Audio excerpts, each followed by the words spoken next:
work session now, and then the meeting's at 6.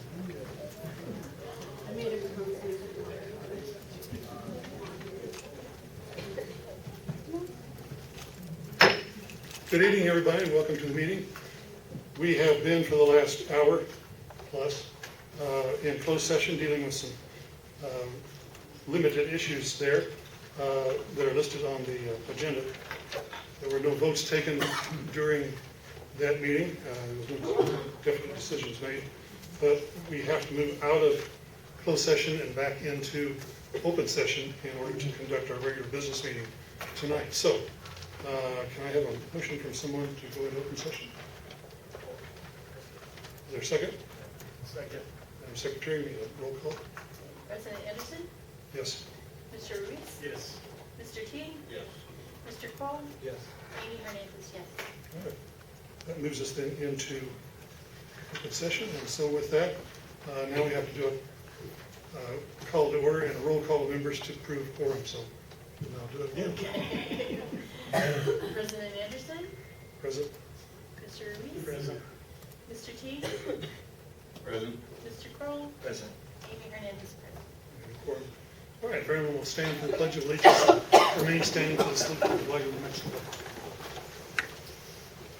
Pledge allegiance to the flag of the United States of America and to the republic for which it stands, one nation, under God, indivisible, with liberty and justice for all.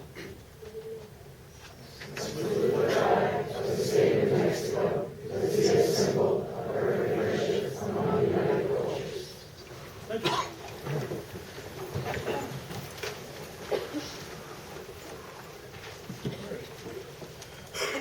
With that, then, can I have a motion, or are there any changes to the agenda as posted?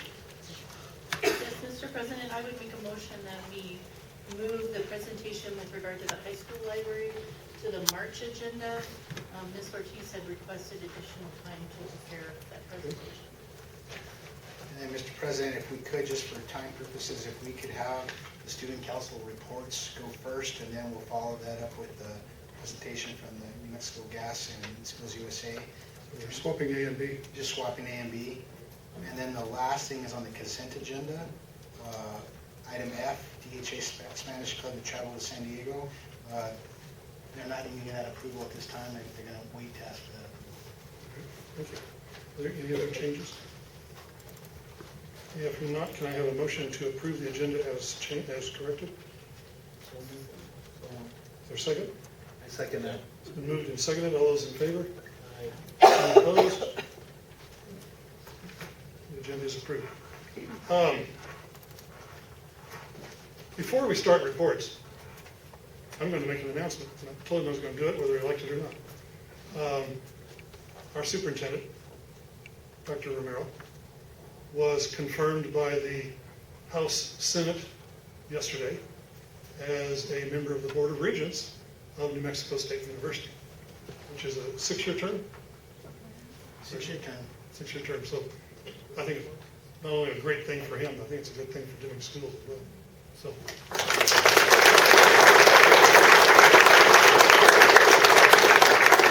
Thank you very much. It was a great honor. It is a great honor.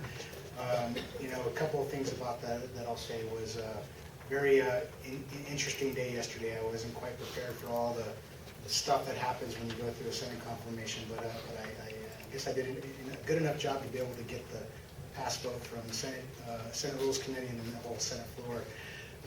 But I'm really excited about this opportunity. One is that from what I've been told, I am the first educator to ever be on as a board regent for either New Mexico State University or University of New Mexico. So I'm excited about that. That's interesting to me that an educator has never been a board regent. The other thing I'm really excited about is, how this is going to be able to benefit Luna County. I'm really excited about this, to be able to have a seat at the table about how we can have New Mexico State University be a bigger part of this, not just Luna County, but the whole southwest part of the state. So more to come. I'm excited about it. Kind of learning about the entire overarching responsibility. A lot of pieces in play with this. They oversee Department of Agriculture, so I am now the boss for the Secretary of Education for Agriculture. I'm also really excited because NMSU is opening up a whole new venture into space travel and having a seat at the table about what this world is going to look like when it comes to space. So get to be a part of those conversations too, and so many more. So maybe every once in a while I get to share with you some of the things that I'm doing, but thank you for the warm reception for it. Thank you, Mr. President.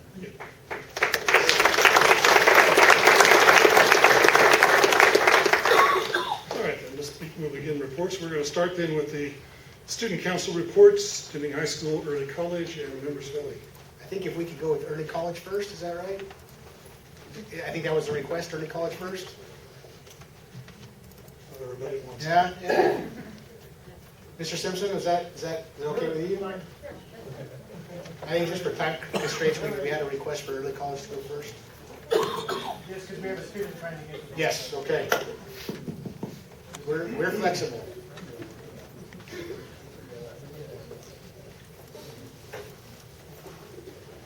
Good evening, ladies and gentlemen. Since our last board meeting, a few things have occurred at the early college high school. So we had attended the speakers leadership event with Deming High School, and that went pretty successful. We got to talk to representatives of our state, and we helped pass House Bill 118, which we will give to you in just a moment. And we also, this Thursday, we will start recruiting Red Mountain children for our school. So that's exciting.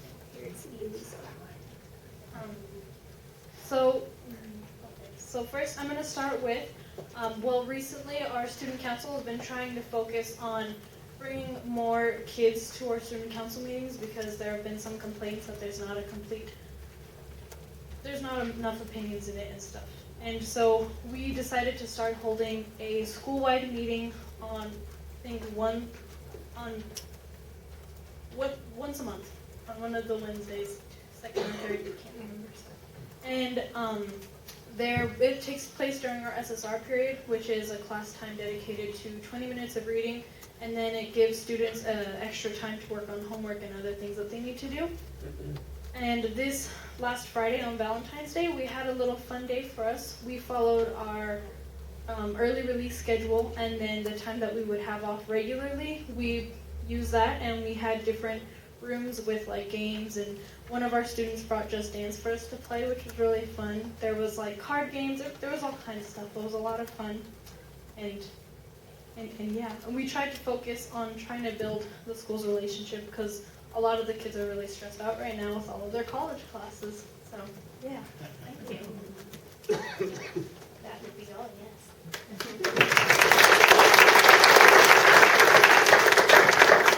One of my favorite moments is when we were at Santa Fe for the Speakers Academy. You guys are doing a great job. You were getting ready for the next day to be able to go into committee.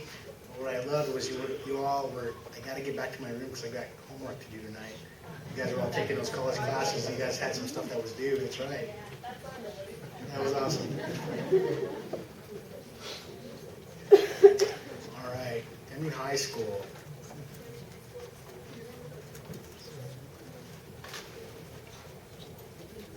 High school then?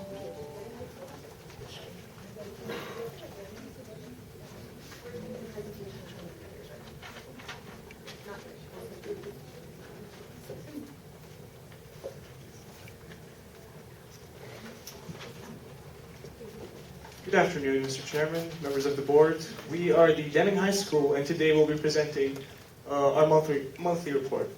My name is Ahmed Al-Sheikh, and this is Edith Valenzuela. Joseph McGinnis. Sebastian Sanchez. Heather Mercado. Daisy Munoz. Juan Loredo. Anthony Calderon. I guess since it landed on me, I'll start off for all. So this past week, we student council went on their annual state conference with NMASC, the New Mexico Association of Student Councils. I'll be the first one to show you one of the things that we submitted for judging. The first thing was this beautiful banner created by our students. The theme of our state conference this year was New Mexico True. So basically trying to show and highlight the best parts of New Mexico, and you can really see that with our students' representation of the Florida mountains, the sunset, and the year 2020, our graduating year, obviously. And I'll pass it off to Brandon. He'll go on more into detail about the banner. So the banner, as Anthony said, helps represent many aspects of New Mexico, and it goes along with the theme for conference. We have the Zia symbol, our Deming High School name, leadership, everything. Alright, well, I'll pass it off to you. Hello. So along with the banner and along with other projects that my peers will be showing you, we had to create a roll call. And a roll call is the way the schools introduce themselves, and it's usually used in a song that is known by most people. And this year we used the song Panini as our roll call, which was a really great experience and it was really fun. And good. So one of the projects we did was create a binder, and it consists of a lot of fundamentals in our student council, such as our constitution and the minutes and agendas. So the NMASC board in Albuquerque can see what our student council does on a day-to-day basis. And from that, they graded, and we got gold. We managed to get gold for a second time in a row this year. And we're hoping to get 3 times, we'll get platinum, and that's the highest rank. Wow.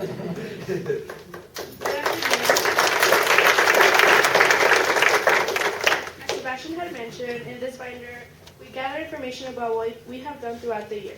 We had 10 categories which were separated with all the secretaries, and the purpose for this was to describe what our student council had done with a certain topic. An example would be the Children's Project, in which DHS Student Council had help with Play Charity with the development of the location. As a historian, one of my projects was working on the scrapbook, and all the historians worked on this. And a lot of effort and work went into the scrapbook. One of the biggest ones, in my opinion, was the Zia symbol on front, which, as the Zio symbol normally represents, has all the different parts of our culture. On the left side, we have the past, the history of our town, the railroad and whatnot. On the top, we have the environment around us, the geography.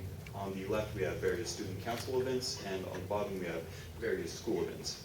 Now, the scrapbook, our goal was to get some of the year's best moments and put them in a form which we could show off to the judges. Go on. And in the scrapbook, we had events and for all over the school with various pictures and decorations according to the event. We did not win at state, however, we had multiple people from other councils come and tell us that they really enjoyed our scrapbook and appreciated it.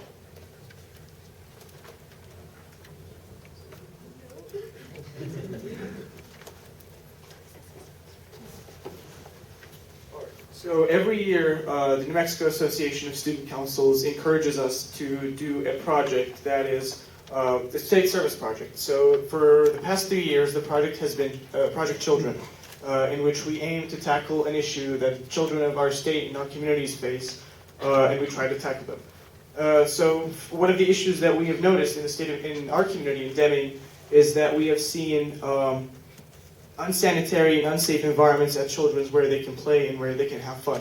So we teamed up with Play Charity, which is a local organization that has the goal of developing a museum where children can grow, they can play, they can have fun. And what we did is we helped them with a variety of tasks in which we tried to help build the museum, which would accomplish our goal. We had our Deming Student Council participate in it. We had every class, the officers and different students participate in it. And we did 2 days in which we helped them, and we were there to help them out. And that was our project of the year. So, thank you.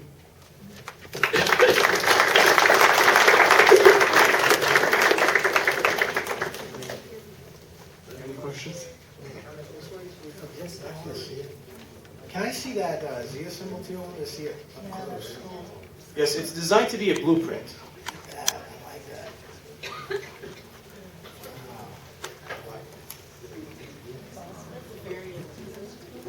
That is super cool. as well as all these beautiful projects that took many months to make. Is there still a banner competition? How did you all place? Okay.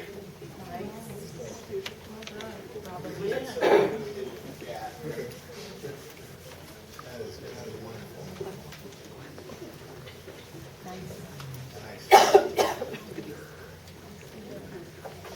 Any other comments? Thank you so much, everyone. Excellent. Oh, So we have one more bit for you, and this was a collaboration with Deming High School and Early College, so we're kind of having some movement here. So we are going to have Early College and Deming High School present their speech to the legislature. all right. So last month we came here and we talked about how we went to the legislature, what our experience was like, and what an amazing time we had. So now we wanted to bring that speech so that we, the kids could show you what they were working on. So getting themselves in order, and then I will hand the mic back to them. And then we will have Neighbors Valley. Okay, are you ready? Just a reminder, this is how we present it at the legislature, so if you hear words like chairman and House Bill, do not freak out. We're just presenting the way it was there.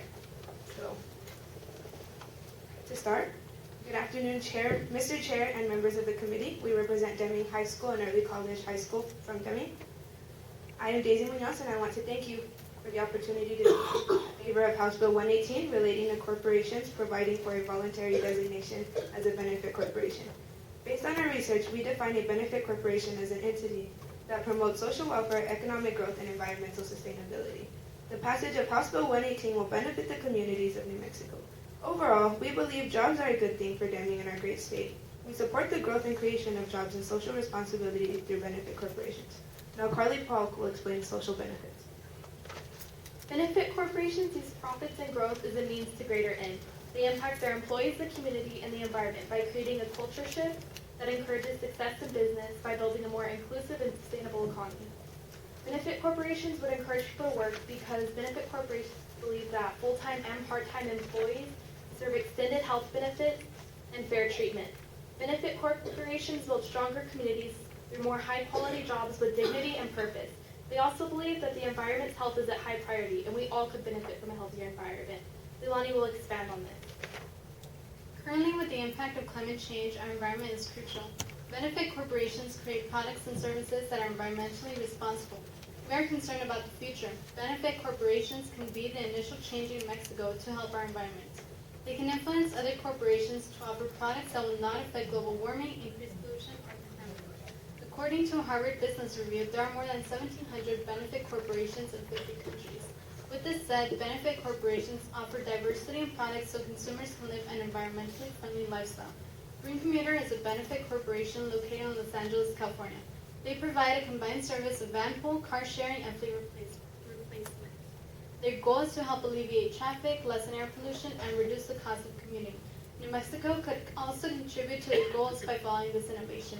These social benefits are valuable, yet there are also economic benefits. Anthony Calderon will discuss economic benefits. Having a benefit corporation in New Mexico helps strengthen connections between the benefit company and the consumer. This is because as more consumers become aware of the benefits a benefit corporation has, the more likely that consumer will choose that company over someone else.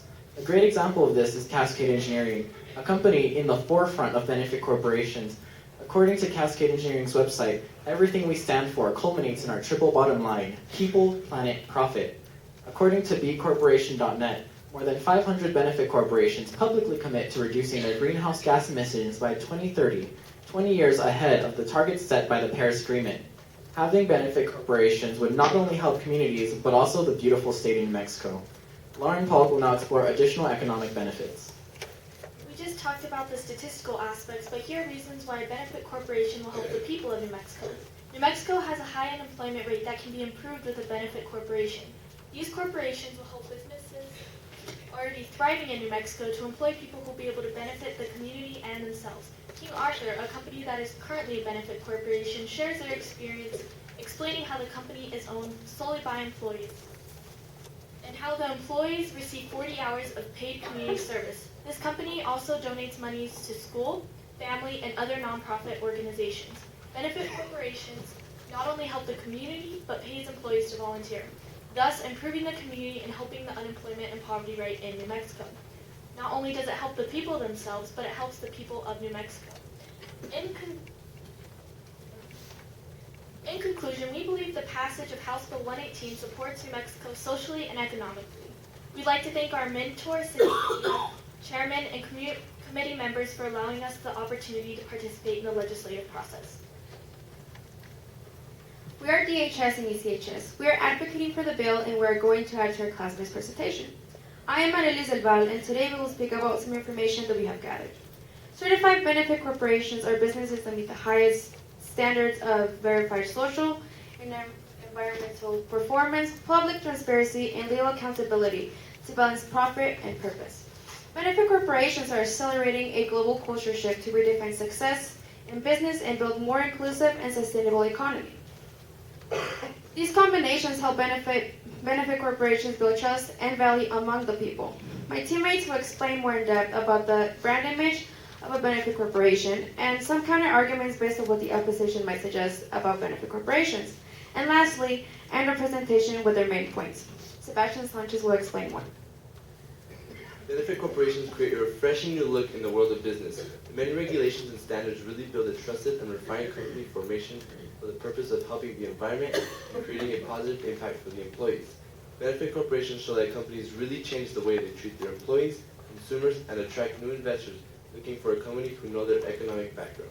19 states across the United States have joined the benefit corporation field, including the District of Columbia and Puerto Rico. Benefit corporations already have a set network where companies with the same goals can come together and improve on their ideas, creating a strong bond. Lawtrades.com claims investors are eager to put their money towards a business that not only makes a profit, but actually has an impact on the world.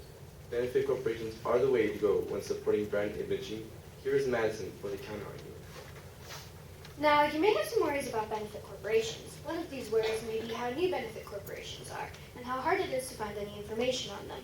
In Deming, New Mexico, many new businesses pop up, but most fail due to a lack of marketing. This is reinforced in an article titled 10 Reasons Why Small Businesses Fail, where Paul Chaney states, quote, "If you can build if they come mentality doesn't work in an age when consumers can choose from among a multiplicity of options," end quote. You have to advertise if you want people to invest, and in order to advertise, you need information. Without this, you have a big risk. However, some risks are worth it, and I can personally account for that being a first-generation student at the Early College High School, which is a brand new school with a vigorous program in a small town. I can definitely say that taking a chance on a new business venture is worthwhile. For the overview, here is Edith Valenzuela. So for today, we have discussed social benefits, economic benefits, and differing opinions on the bill. My peers have provided opinions, facts, and examples on why passing the bill would benefit New Mexico. Anthony talks about the zero waste company Cascade Engineering and how more than 500 benefit corporations publicly commit to reducing the greenhouse gas emissions.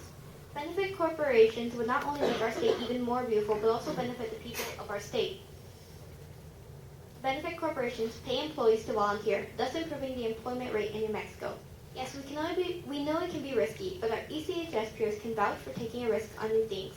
And lastly, Ahmed Al-Sheikh will continue our presentation. Potential concern regarding benefit corporations is public accountability. According to an in-depth case study of the oldest benefit corporation under Delaware law, the company can be held accountable for delivering requisite public goods when external mechanisms are accompanied by an organization's internal commitment to self-awareness, learning, and measurement. In HB 118, benefit corporations are required to have a purpose of having a positive impact on society and on the environment. Not to mention that a benefit report, which describes the corporation's progress according to a third-party standard, will be published on the public portion of the corporation's internet website, ensuring that they all are held publicly accountable. In conclusion, we support HB 118 for the benefits it will deliver to our community, and we hope that you consider it for the well-being of our state. Thank you. Thank you.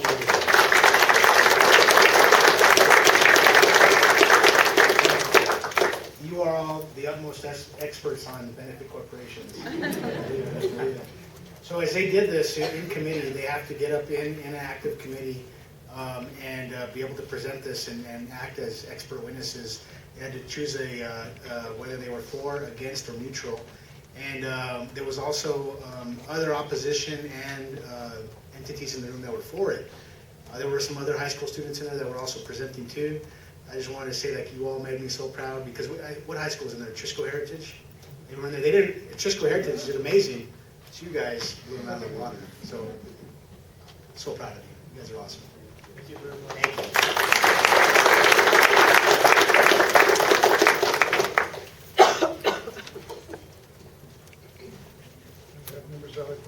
Good evening.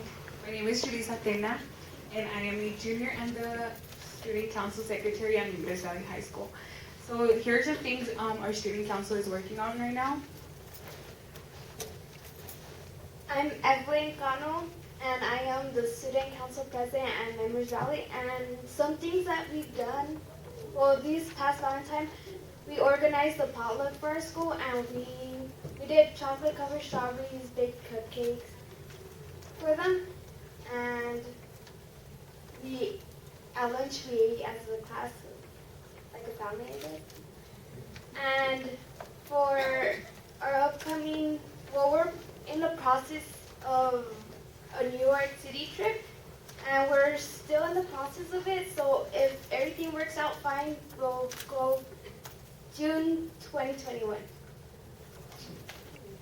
And we are also planning this is a possible algae plant trip. So we want to learn more about like science and how that process works.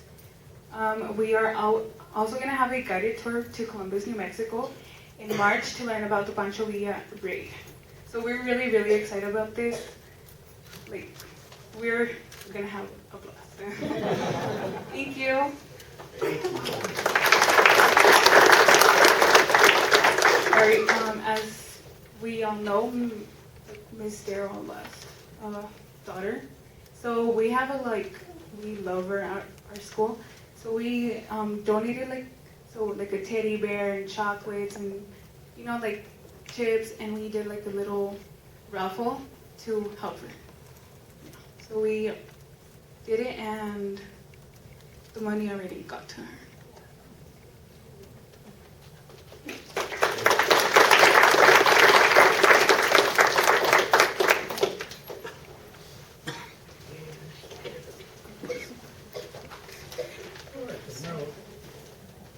All right, so we'll move back to the order then, and we'll go then to item A on reports. Some notice to introduce? No, I'm sorry. We'll get there in a minute. Dr. Romero, you want? Sure. So we're going to go to item A. It's a We'll figure it presentation out. of the New Mexico Gas Company to Skills USA and Health Career Science Pathways Program. So for that, Ms. Echeverria, I'll turn it over to you.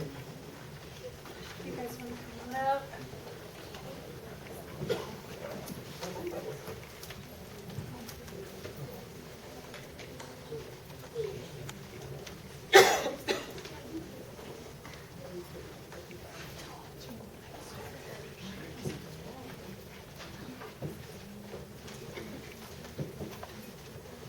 Somebody had more hair last time I saw him.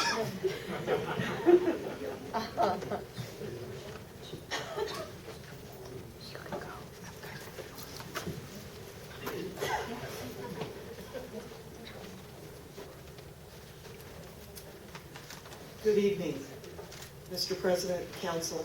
My name and honored guests. My name is Mary Homan, and I'm the Manager of Economic Development and Community Affairs for New Mexico Gas Company.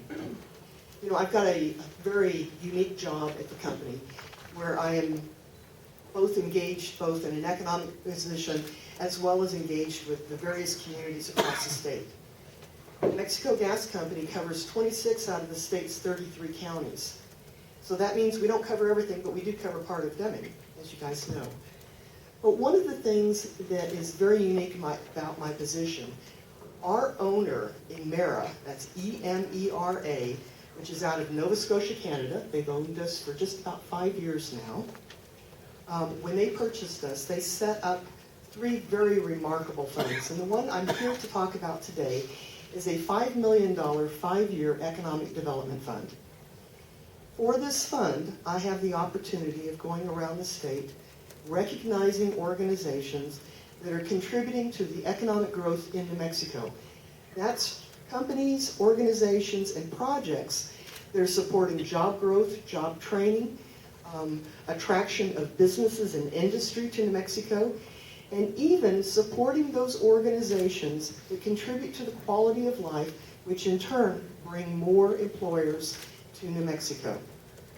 So what I'm here today to talk about is the, the Skills USA and Health Career Science Pathway Program.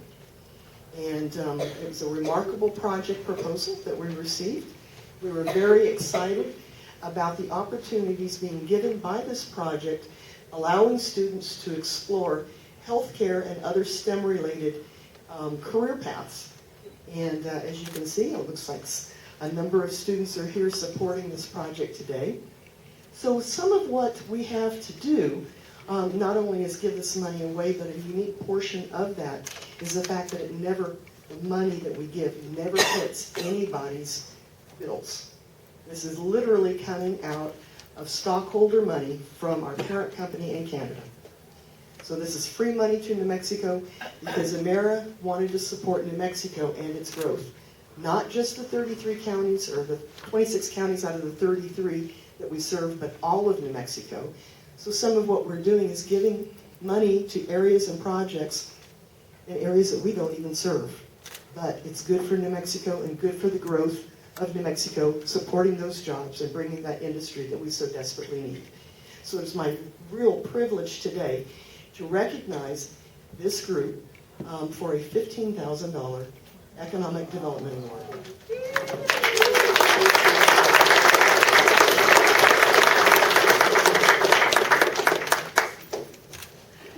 We're really excited about this, and thank you so much for helping us support this program, and we're hoping to grow it quite a bit more and to also fill a need here in Deming. We see that our healthcare profession is one of the highest in-demand jobs here in our region, so we're really hoping to fill that with more Deming High School students.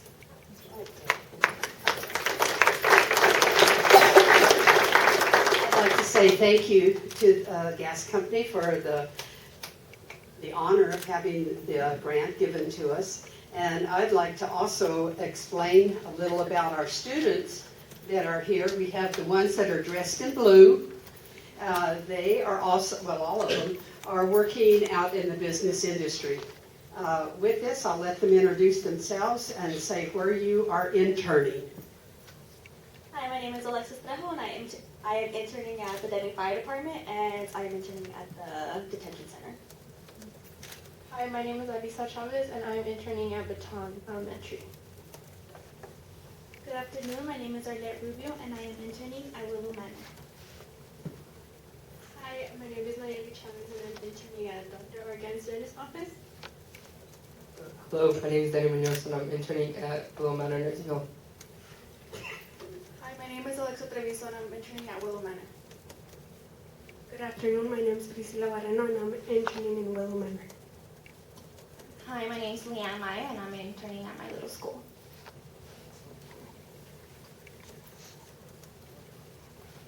Also with this, Alexis forgot to introduce. She's our state president for Skills USA New Mexico.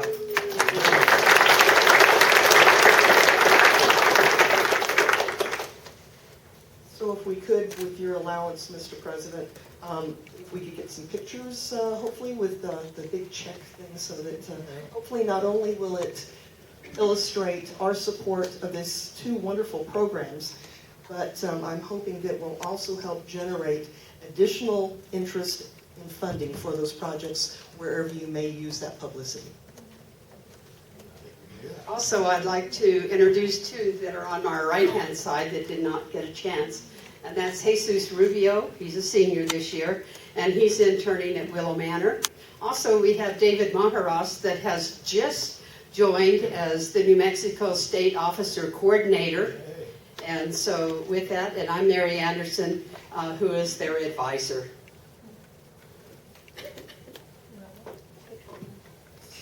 You want to get us two right in the front here? Okay, guys. Board members, would you guys like to stand, get in here? You know, if you just want the kids, that's all right. Like everybody knows. The kids are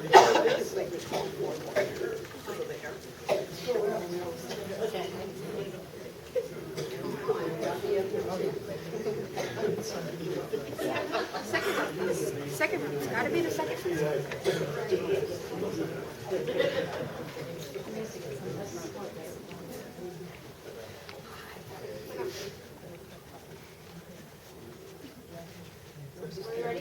Ready? Oh, there she is. Hi, I'm right here.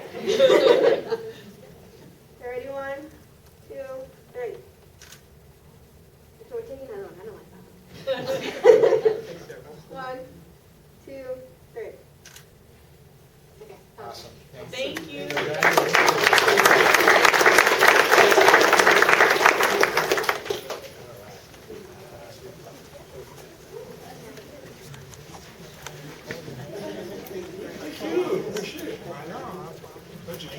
Thank you.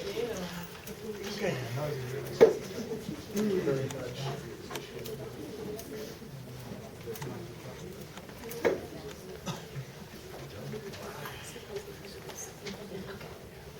All right, next we have the report from the National Education Association.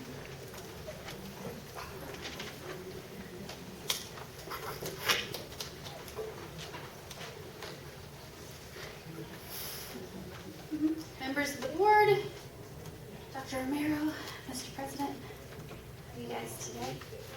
So in January, we did send 3 members to the legislative session. And we are excited. This Friday, we are having our annual party, La Fonda. So a nice buffet dinner for all members that want to come with their family or bring a friend. And then, so I'm going to talk today about community schools. And one of the things with community schools, and I've talked about this a bunch before, I'm going to keep talking about it, is that the idea of community schools is very research-based. And it's research-based on what your community wants, okay? So I know that Mr. Parker has talked last time about bringing in some health services and how those are playing out and how I'm sure they are very wanted and needed. I mean, I see it in schools, and they're great things, okay? They're also supported nationally. This is a movement nationally that we need to bring these things in place.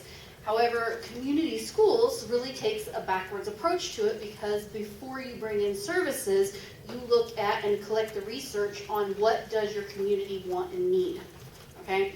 So to that end, one of the things I'm sharing with you that I am hearing and that is also supported nationally is that teachers are saying that when they feel a lack of support, one of the pieces that they're telling us that they feel a lack of support on is for discipline issues. Okay, so I went online. Oh, she gave them away. Okay, I went online. The second page, that's okay, I remember. The second page is actually where I pulled this from. I ended up at the safeschools.ed.gov, so it's a government website. And on that website, it had some statistics, and I clicked on the statistics, and it brought up this survey. This survey is kind of interesting because it's actually an NEA survey. I didn't know that until I got into it and started reading it and was like, wait, I remember these questions. I took this test. So over 1,000 teachers nationwide answered this, and here's what they said about professional development. 40% of teachers that answered this survey said that they would like professional development concerning non-punitive discipline, okay? And so this is professional development that helps with classroom management because we know that when teachers feel a lack of support for discipline issues, they are much more likely to leave the classroom. If you feel that you are being bullied by students, and yes, we have teachers that feel that way, why would you want to stay? I mean, in other places than school, if you're feeling bullied by your boss or your fellow employees, you leave. And the same thing happens in schools. You can also have teachers that are just, I mean, at the end of their rope with sometimes. So it's a two-part problem, though, when you look at that, because it is, how is admin handling it? I've had teachers tell me things like, I feel like I sent a student to the office and the student came back to my classroom 20 minutes later and the student acted like it was my fault that they got sent to the office. But it's not always a principal approach. It's also the approach of us within the classroom. I once had a student that Mr. Simpson actually helped me with. He came in, it was a really bad day. I went to Mr. Simpson and I said, what could I have done differently today? And he looked at me and he said, he was very nice, and he said, at this point, probably nothing. Now me, I went back and started looking at, you know what, he's right. 4 weeks ago, I could have done something different that would have changed that outcome. But that's part of professional development. Right now, we get a lot of professional development on procedures, like having exit tickets, having do it nows at the beginning of the day, and the procedures that we need to follow to get our students learning. But this is going one step beyond that. It's how do you create those relationships with students? How do you, what strategies can you try? Last week I tried a new strategy. I told a student who didn't want to acknowledge that he was being disrespectful, I told him, well, I feel disrespected. That's one of those things I learned in 6th grade. It's one of those, what do they call that? Conflict resolution, where you give I feel statements, right? That's the type of thing that I'm hearing that teachers are more interested in. Now, because of community schools, I'm not saying listen to me. I'm saying we need to do more research within our schools to say, do teachers agree? Are they saying this too? What do they want? Some classroom management on? Do they want it more on exit tickets and how to use them, or how to do data? Because this is saying that nationwide, teachers aren't looking so much at data. We're wanting those non-punitive type things to be taught. Any questions? Oh, thank you. Thank you.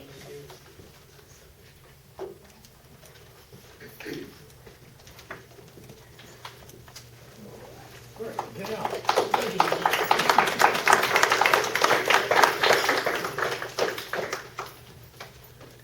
Okay, so Mr. Walter Hand from Deming High School Drama Club had requested to be on the agenda with regard to starting a new program for a new career pathway course at the high school.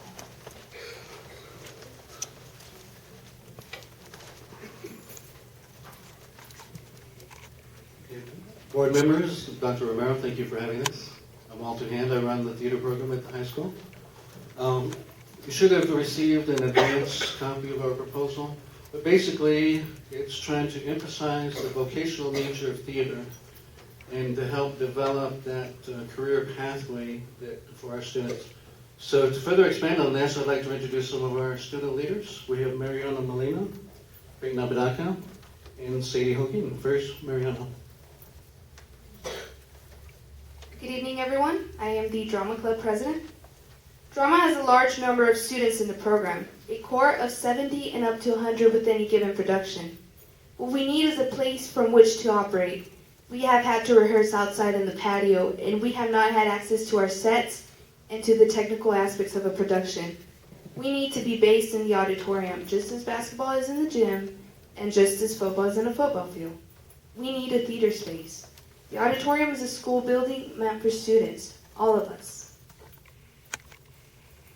Good evening, I'm Craig Napalaka, the Drama Club Secretary, and I'll expand on advantage of student management in the auditorium. Our proposal includes student management of the auditorium, scheduling, setup, the operation of lights and sounds for different events. These are valuable learning experiences. Interactions with these different types of groups demand organization, acceptance of responsibility, and working together as a whole. This is a growing experience for pretty much everyone. And I'll hand it over to Sadie. Good afternoon, my name is Sadie Holgi. I'm the lighting chief of Deming Drama Club.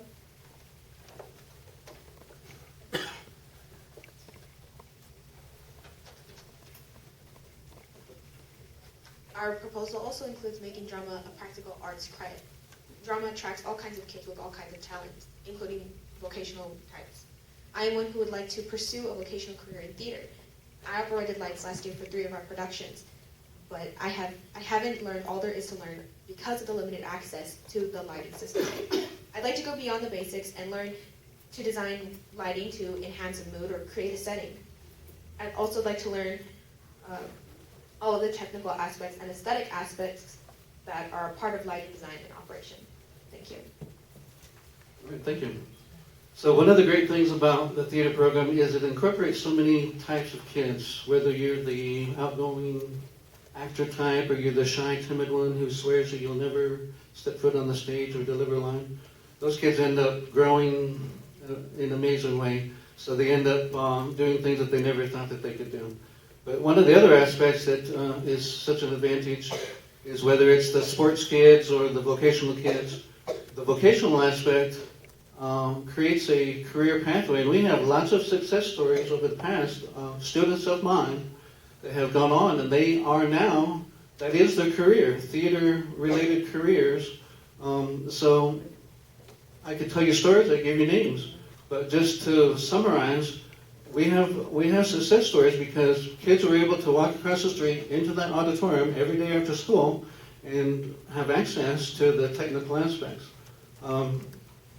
So whether it's special need kids, academic types, I think the theater program deserves our support, and I would like to expand on this type of career pathway for ourselves. Thank you. Any questions? I do have one question. So I'm assuming the theater class you have now is a fine art credit, is that correct? Yes. And so what would be different about the new course that would make it a practical art? Right now you can have it as an elective, a fine arts elective. I would like for it to become also, by student choice, a practical arts credit. But to do that, we have to have kids working on the technical aspects rather than just the acting portion. And to do that, we have to have a workshop, the lights, the sound, costume design, things like that. Okay. And I guess my other question is, are you going through the administration at the high school to... Yes, I have talked to our principals, who are very supportive. I've talked to Marlene Padron, I think she's here. If she has anything to say, she can come up. Do you have any questions? He has. So this is a new proposal. Before it was just to be able to utilize the auditorium, but now they're proposing for it to be part of CTE. So one of the things that we're going to do, I know that if it's a new class, we have to fill out a proposal, send it to Mr. Parker, and that will be our next step. I do support it. I think it'll be great, especially here in New Mexico, where the film industry is huge. I think it would be very good for our kids, but our next step is to sit down with Mr. Ham, fill out a whole proposal. What does that look like? What are the responsibilities? What would be, do we need extra money? Anything like that, and then send it to Mr. Parker, and then Mr. Parker says, yes, we're gonna approve that class. So that's gonna be our next step. Okay. But I think it would be a good idea. How long is this process gonna take before we can get Mr. Hammond approved? So it won't happen this year. This class will be for next year. But we can start the proposal now, give it to Mr. Parker, and then I think by March, he usually tells us if the classes are approved for next year. So it will not happen for this year. This class will be for next year. How about Mr. Hammond being able to use the facility? Well, right now, the facility, we're not even able to use the facility as of right now. It's not even done yet. I'm not even sure, Dr. Romero, when that facility will be open. But that's a conversation we would have to have with Dr. Romero, Mr. Parker, Mr. Hammond, and myself. So I was hoping that, I was told by some of our construction people that probably by the end of February, first week of March. But I'm hoping, since I have a lot of seniors, and I want to do the same for them, and they don't necessarily need the practical arts credit right now, so that's a different issue. But I do want everybody to have full access to the auditorium we have 3 productions in the works. We're doing Romeo and Juliet, original production that our students created, and Aladdin, and we're kind of running out of, we need a place. So, and we need time for people like Sadie and our vocational kids to learn all of the aspects. And you got to sit in there in front of the lighting booth to do that, as an example for Sadie's case.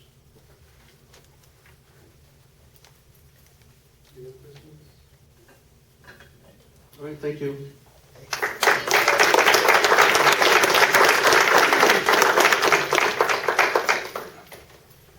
All right. Dr. Romero, then, report from Baton. Yes, thank you. Today we have some representatives from Baton Elementary. Are you all here? There they come. Yeah, they don't look like elementary students. Ms. Baca? President Anderson, members of the board, Dr. Romero, thank you for having us. We're really excited. Good evening, everybody. My name is Ivy Baca, and I'm the principal at Penn Elementary. I want to just quickly show you our 90-day plan for the spring.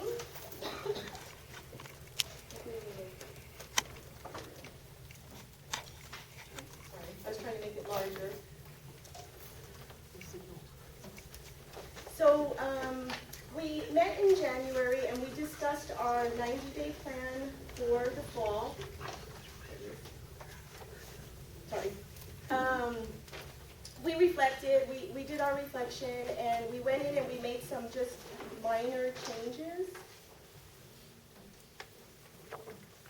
I don't know if I'm doing it or it shows here not there, so that's okay. I'm going to be brief because I want to get to the good stuff. So one of our focus areas is in data-driven instruction, and we are following the backwards design plan. So as you know, the district has provided us with a pacing guide, and we were following that diligently using the backwards design plan. And so one of the changes that we made, we felt that we weren't at a high enough level of rigor when we were teaching the standards. And so that's kind of our new step this semester, is to really make sure that the rigor in all of our lessons is at the highest level. Tier 1 instruction is another area that we're working on. And what we've been doing for the first semester and continuing the second, the district has provided us with a district-wide writing curriculum. And so we are sticking to that with fidelity, and also incorporating some oral language development. And part of what we're doing is using Achieve 3000. It's an expensive program, but we've had many successes with that program in the past, and so we're continuing with that. The really cool thing about that is that it's only for 3rd, 4th, and 5th graders, but there's also it's a writing piece, but the students have to use their keyboarding skills. So they're writing, they're typing, and so we're hoping that with that they get better at their keyboarding skills. So when they do perform on the state assessment, as you know, it's computerized and they have to type. And so really hoping that with the extra practice in the keyboarding skills, it'll pay off. We feel that our students know how to write, they just don't know how to type as well. And so that's kind of the hold up there. So that's one of our focus areas. And then the last one is in the area of school culture. And our desired outcome is that our teachers will engage students in rigorous, hands-on, student-led activities that are directly aligned to the standards at a high level of rigor and to make learning fun. And so research does show that if students are having fun while they're learning, that the rigor of the lesson can really be much higher, and the students are learning and they're having fun while they're learning. So, and that brings me to my special guest. This is kind of an example of some teaching that goes on. These are some 5th grade students from Mrs. Perea's class, and she's here to support them. So come on forward, guys. We have with us today Destiny Ortega, Anthony Duran, Fabian Ortega, and Oscar Pacheco. And so Destiny's going to present first.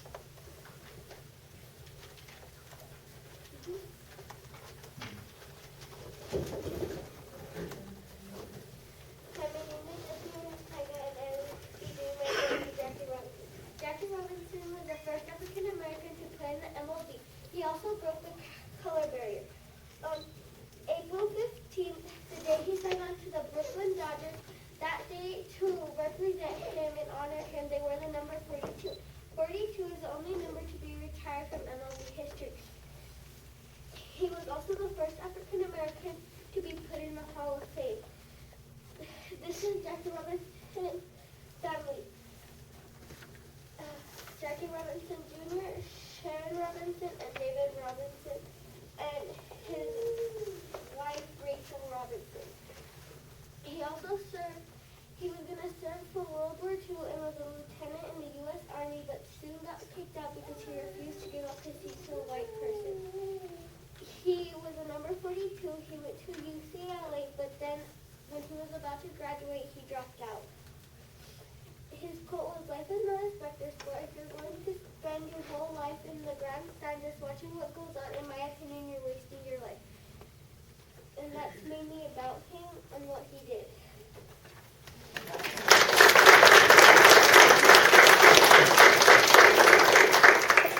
Can everybody see if he uses that tape? Or come up front? Destiny. Yeah. Up front, ready? Yep.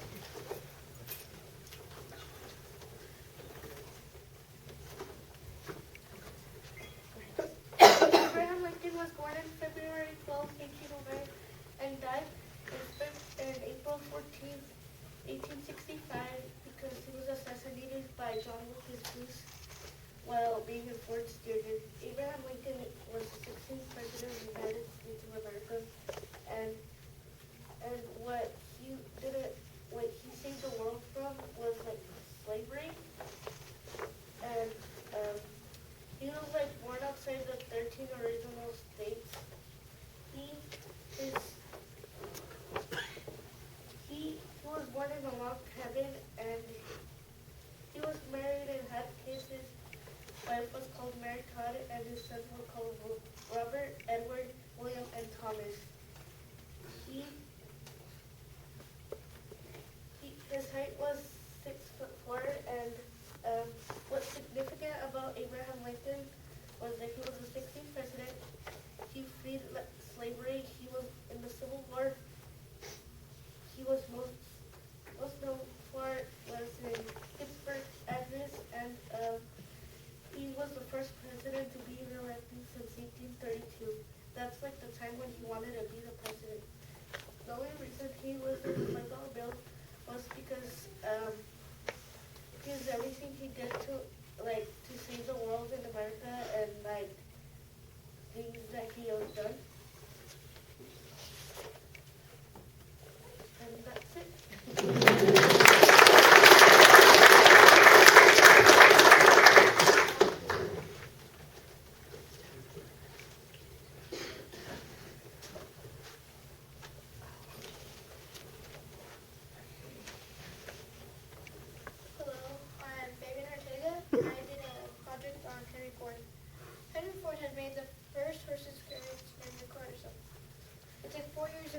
So, and he was born on 1863 and died on 1917.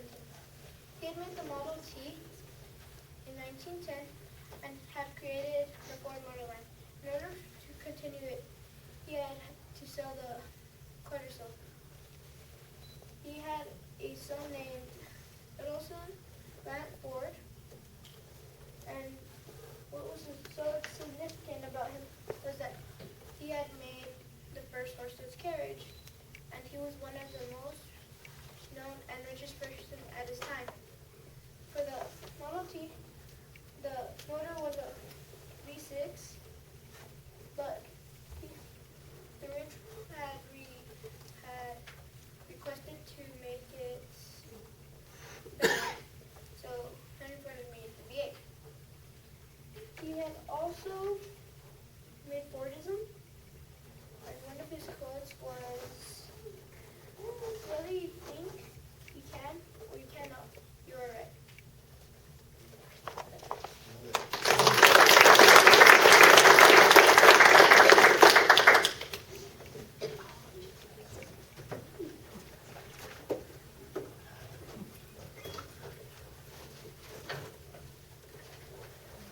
Good afternoon, I'm Mr. Pacheco, and my project is about the Wright brothers. The Wright brothers were Wilbur and Orville. Wilbur Wright was born in a farm not far from Castle, Indiana, April 16, 1867, and Orwell is born on Dayton, Ohio, August 19, 1871. They had a printing shop in Dayton, Ohio, and then they started a bicycle shop, also in Dayton, Ohio. They started to get money, so they went to follow their dream to build a plane. The plane was first accomplished in 1901. It was called the right flyer. Then they wanted to build something else, something stronger, something that could hold more. So they built another one in 1902, and the plane flipped over on a big gust of wind. And then they started to build another one in 1903. The plane was breaking off, and it hit Orwell in the knee. He was injured for weeks, and then they didn't want to make any more planes.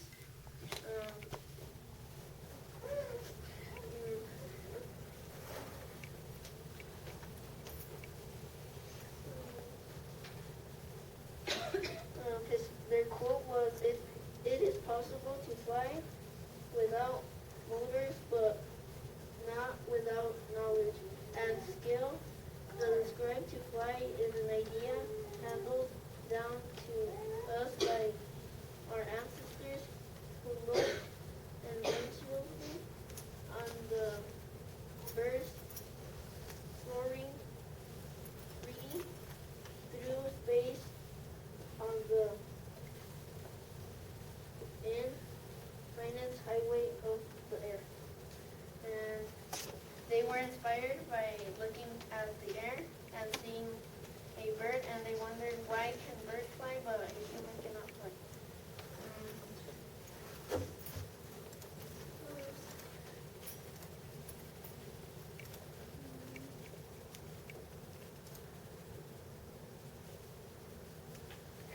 May 30, 1912, Wilbur dies at the age of 45, months long of suffering of typhoid fever.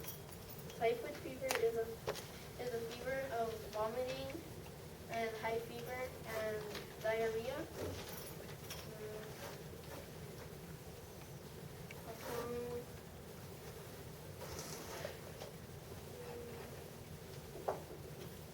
In January 30, 1948, Orwell died at the age of 77 due to a heart attack.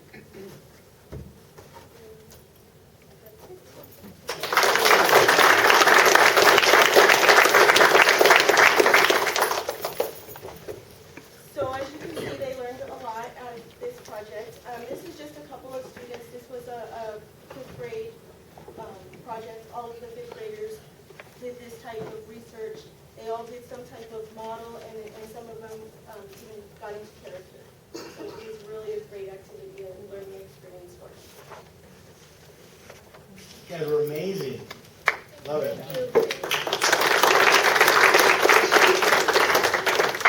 Just a quick comment. Not quite 2 weeks ago, I was a judge for the regional National History Day competition, and it was held in Las Cruces. And I was doing middle school level exhibits, and we had an exhibit on Jackie Robinson. It was not as good as that one. So I'm telling this to the intermediate and middle school principals. You got to start here for adding more National History Day. All right. Oh, I love it.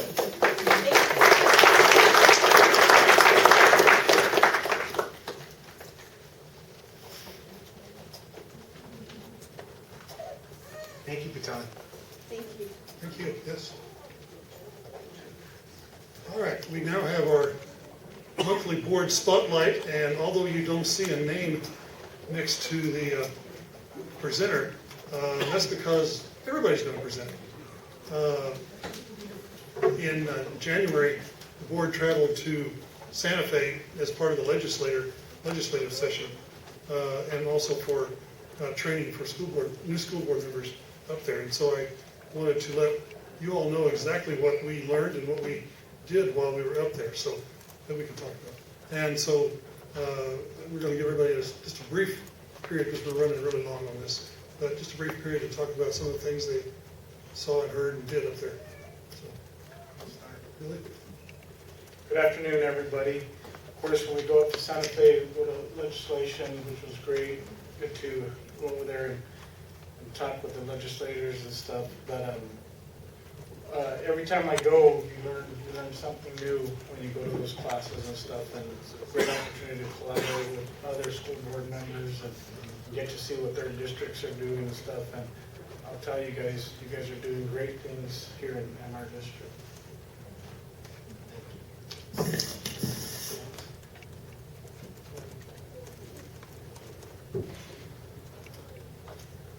Good evening. While up in Santa Fe, it was an amazing chance to gather knowledge just from the different school boards that attended, hearing some of the different programs that they have going on within New Mexico. It was a different experience, something that I feel we are doing great things here.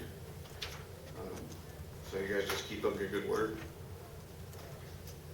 Thank you. I've been to different conferences before. This was an amazing conference. I learned so much about what our responsibilities are, what we're supposed to do. We're definitely here to help our children so that we can educate them properly. We're here to help our teachers, and we're here to help our principals.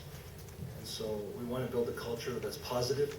We want to hear feedback from you guys, and anything that would benefit our community. And so I really enjoyed it. It's one of the best things I've ever done. It really has. So I appreciate that opportunity. It also was my first school board training, and I also learned a lot of things that you don't even know that you need to know. But one of the things that they really kind of ingrained into us was that even though we all have our own individual projects or interests that we want to see in the school district, we really need to all work as a team to try to accomplish and determine what our priorities and policies of the board should be.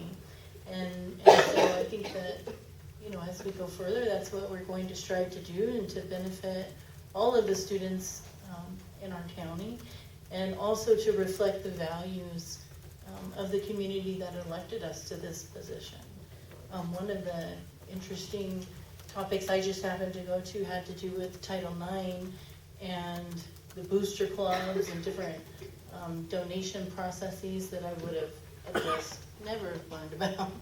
And so we may have some things we need to work on and discuss regarding those issues. But overall, it was definitely very educational. Thank you. I'll conclude with a couple of last comments, and I'm going to timeline into the next presenter on the annual financial statement. One of the most entertaining presenters we had up there was the state auditor. And so I'm hoping that our presentation here tonight will equal. No pressure. Yeah. The second thing was that I stumbled into it, and I'm really pushing this, although when people are paying attention to me, but I stumbled into a 2-hour work session on a Saturday morning dealing with fraud and embezzlement. And it was really good. But the key piece of it was a documentary that I would recommend to anybody in any of the schools that would like to read it. It's available on Amazon Prime. It's called All the Queen's Horses. Oh, Rita Cromwell. Yeah. If you're not familiar with that, she embezzled $53 million from a town about the size of Deming over 20 years. And it was just by a fluke that they even caught her. So it's well worth listening to some of the points in there about things she did and how she operated when you're dealing with money and accounts in your schools. It's well worth the time. It's an hour long. It's well worth the hour. So, okay. Thank you all. Thank you. Moves us then into the consent agenda. And may I have a motion to approve the consent agenda? I just want to remind everybody that we are not going to be approving item F. Yes, that's right. Item F is off of there. So moved. Is there a second? It's been moved and seconded to approve the consent agenda minus item F. All those in favor? Aye. Any opposed? Thank you. Consent agenda is passed. And as part of the Deming Public Schools accountability procedures, and as recommended by the state auditor, 3 bills were randomly selected and audited by the board. The board also reviewed a monthly report of activities funds. All procedures met state and district regulations. And this will now begin to move us into the action item session of our meeting, where we allow for public comment. The public has the opportunity to provide comment on agenda items as the board proceeds through the agenda. Comments will be limited to 10 minutes. The time limit is given in an effort to allow public input, but also to move the agenda forward in a prompt yet efficient manner. So with that, Dr. Romero, item A. Thank you, Mr. President. All right, first on the action items, we have action item A, the approval of the annual financial statement for year-end June 30th, 2019. We have Mr. Roberts here today. I'm going to turn it over to him. He's going to talk to us about where we're at today with all our findings. Well, that's terrific. Hello. Hold it for a second, maybe. Now, not a chance. We'll fix you up.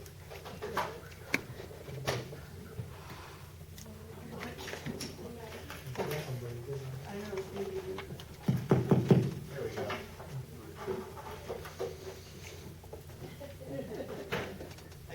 Thank you. You know, to be honest, I was more worried about having to sing a roll call thing, a song like junior high was, than following the state auditor song. I was thinking, if they break out in a song, I'm going to have to too, and you don't want that. So, anyway, my name is Ray Roberts from Carr Riggs in Ingram. We're the top 20 firm in the country, and we've been auditing your guys' place for about 3 years now. It's been a pleasure. The staff here is tremendous, and you're going to see some of the improvements since the last 3 years that the district has made in this area. I know you're running a little late and we got a lot of slides, but we'll blast through them.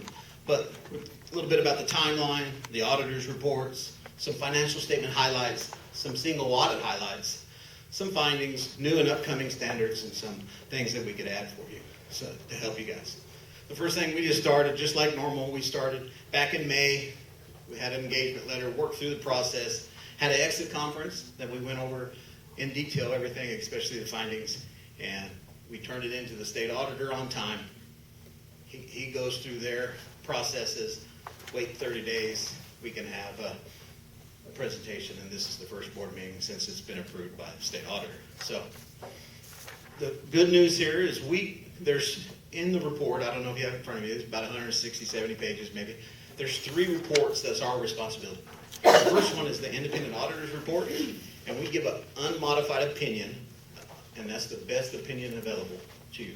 That's saying you're following all the rules, it's consistently followed from year to year. The next, we actually give an opinion on that. The next report is what they call a GAGIS report or a YUP report, and that's a report. We don't give an opinion on that, but we go through your checks and balances, your internal controls, and see if we see anything wrong, or if we stumble across something or see something, we would report it to you. We don't give an opinion in that area. And then we also give, in that area is normally where we find any kind of findings. And the next thing is when you have a single audit, that means you spend more than $750,000 of federal funds. Most every school district in the country does that, and you guys no exception. We have to do a single audit, which detailed look at a couple different projects. And so I'll talk about that later.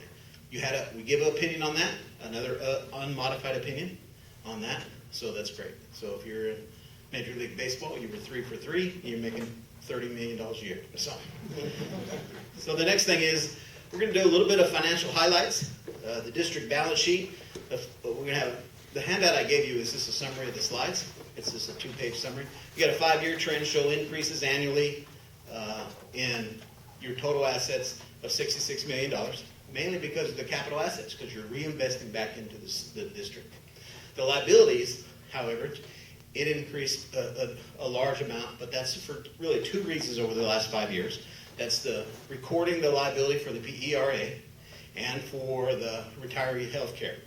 Now, PERA, they've got that figured out, and it's growing and growing, but the retirees health care, I mean, every year it's a big guess, because it's just, one year you might be going along, the next year just boom, because it's just, healthcare is just too hard to estimate.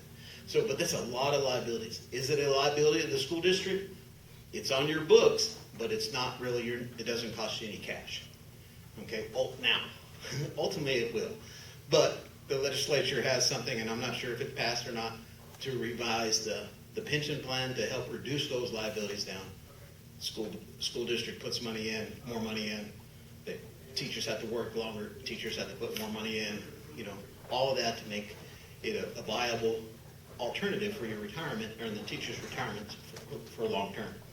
And the net position, which is the difference between assets and liabilities, of course, has changed because of the liabilities.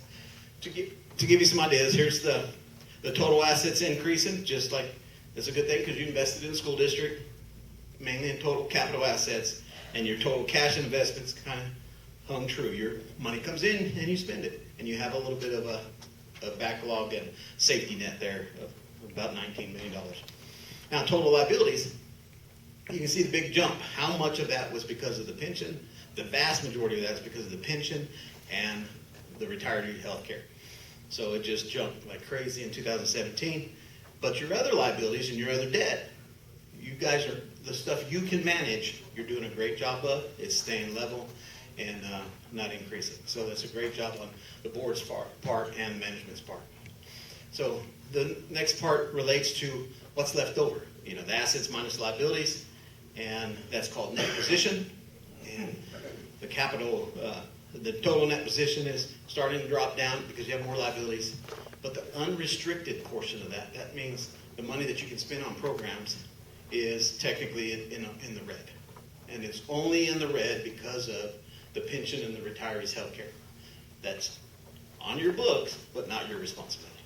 So, on the income statement side, consistent over 5-year trend, spikes in 2017 and 18 because you received some public school capital outlay matching funds for the construction projects. And then your expenses has stayed the same over the 5-year period. So you see the spike in 17 and 18, and you kind of go. Some of it's on the income and expenses because of timing from one year to the next, depending on when bills are ready to be paid. The general fund, which is the main operating fund of the district, has revenue increases, expenditure increases. Cash is consistent from over the 5 years, and we'll have a slide on the budget expenses versus actual expenditures.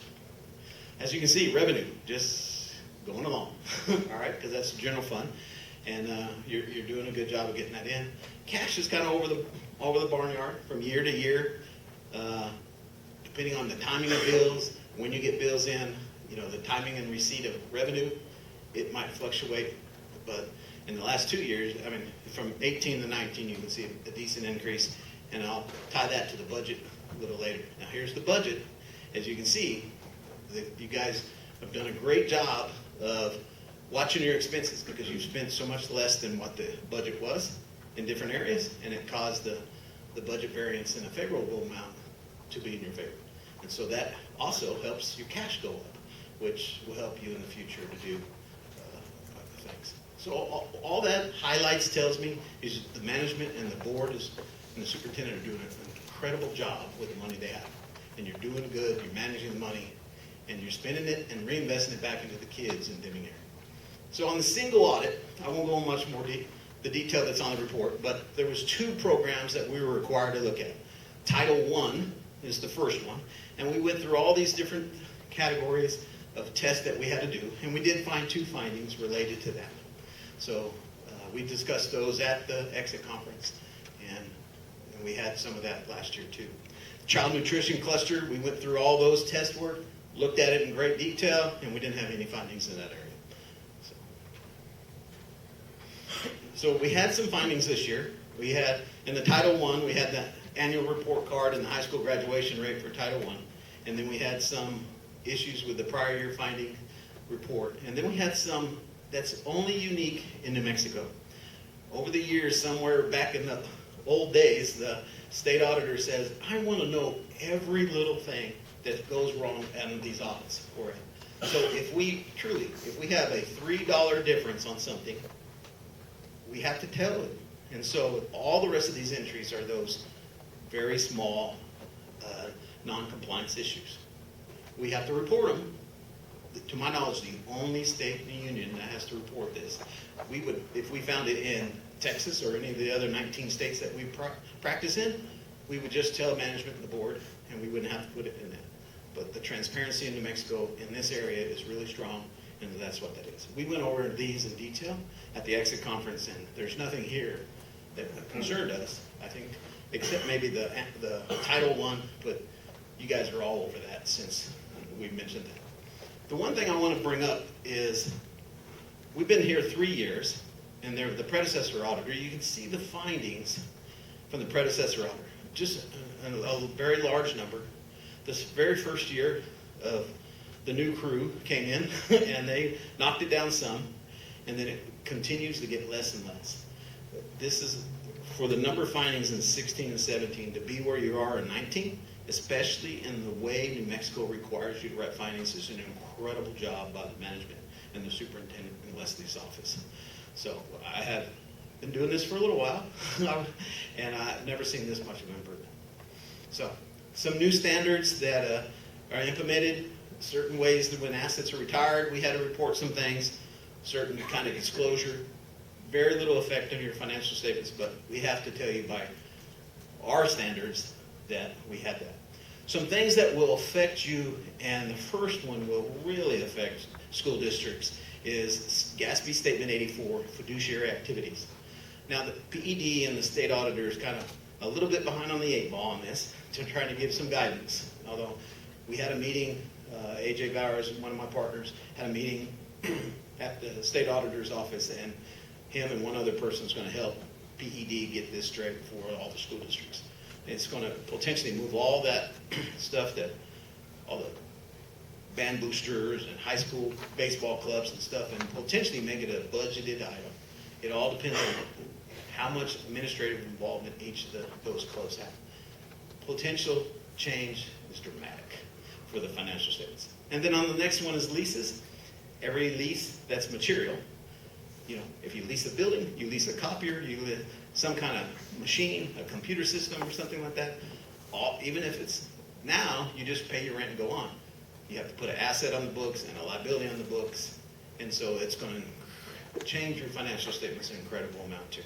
So know that's coming, so you can watch for that. A couple other things coming down that really doesn't affect the school districts, but we're required to tell you, as it relates to interest costs, majority interest, if you own part of a business, and then if you issue conduit debt. Some school districts across the country are allowed to issue what they call industrial revenue bonds. So some things that we know that's a problem with school districts here in New Mexico and nationwide, really any business, is ransomware and hacking attempts. Just close to home here, we, Gadsden and Las Cruces, okay? So they had ransomware attacks and IT attacks. Roswell schools, they were down for 2, maybe even 3 weeks, where they couldn't do anything with the computers. College Southwest. So those are ones that were really effective.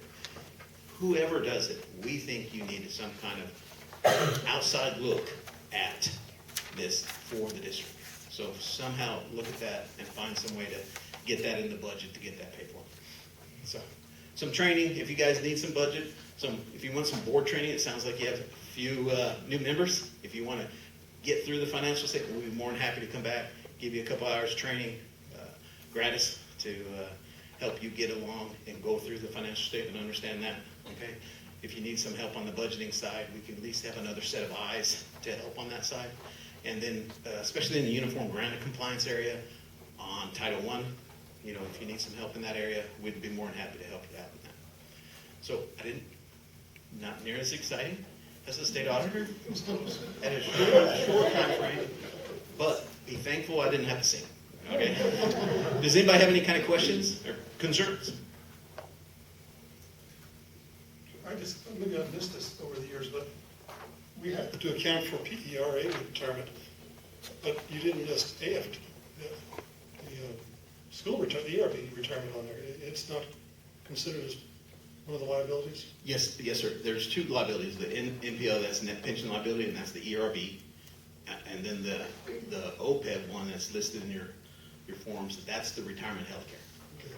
So those 2, they're reflected. The one that's out of control is the health care.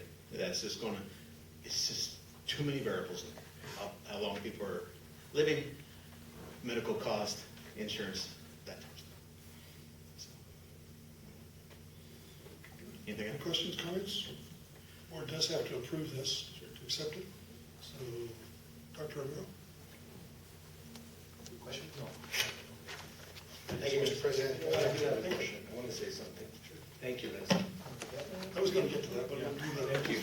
That's what I want to say. And Joe Thank you. too, Joe's here too. Well, and Joe, he's- but, you know, Yes. you're the but CFO. Thank you. I do appreciate that. Thank you very much. Thank you, thank you. I was going to get back to that in a minute, so.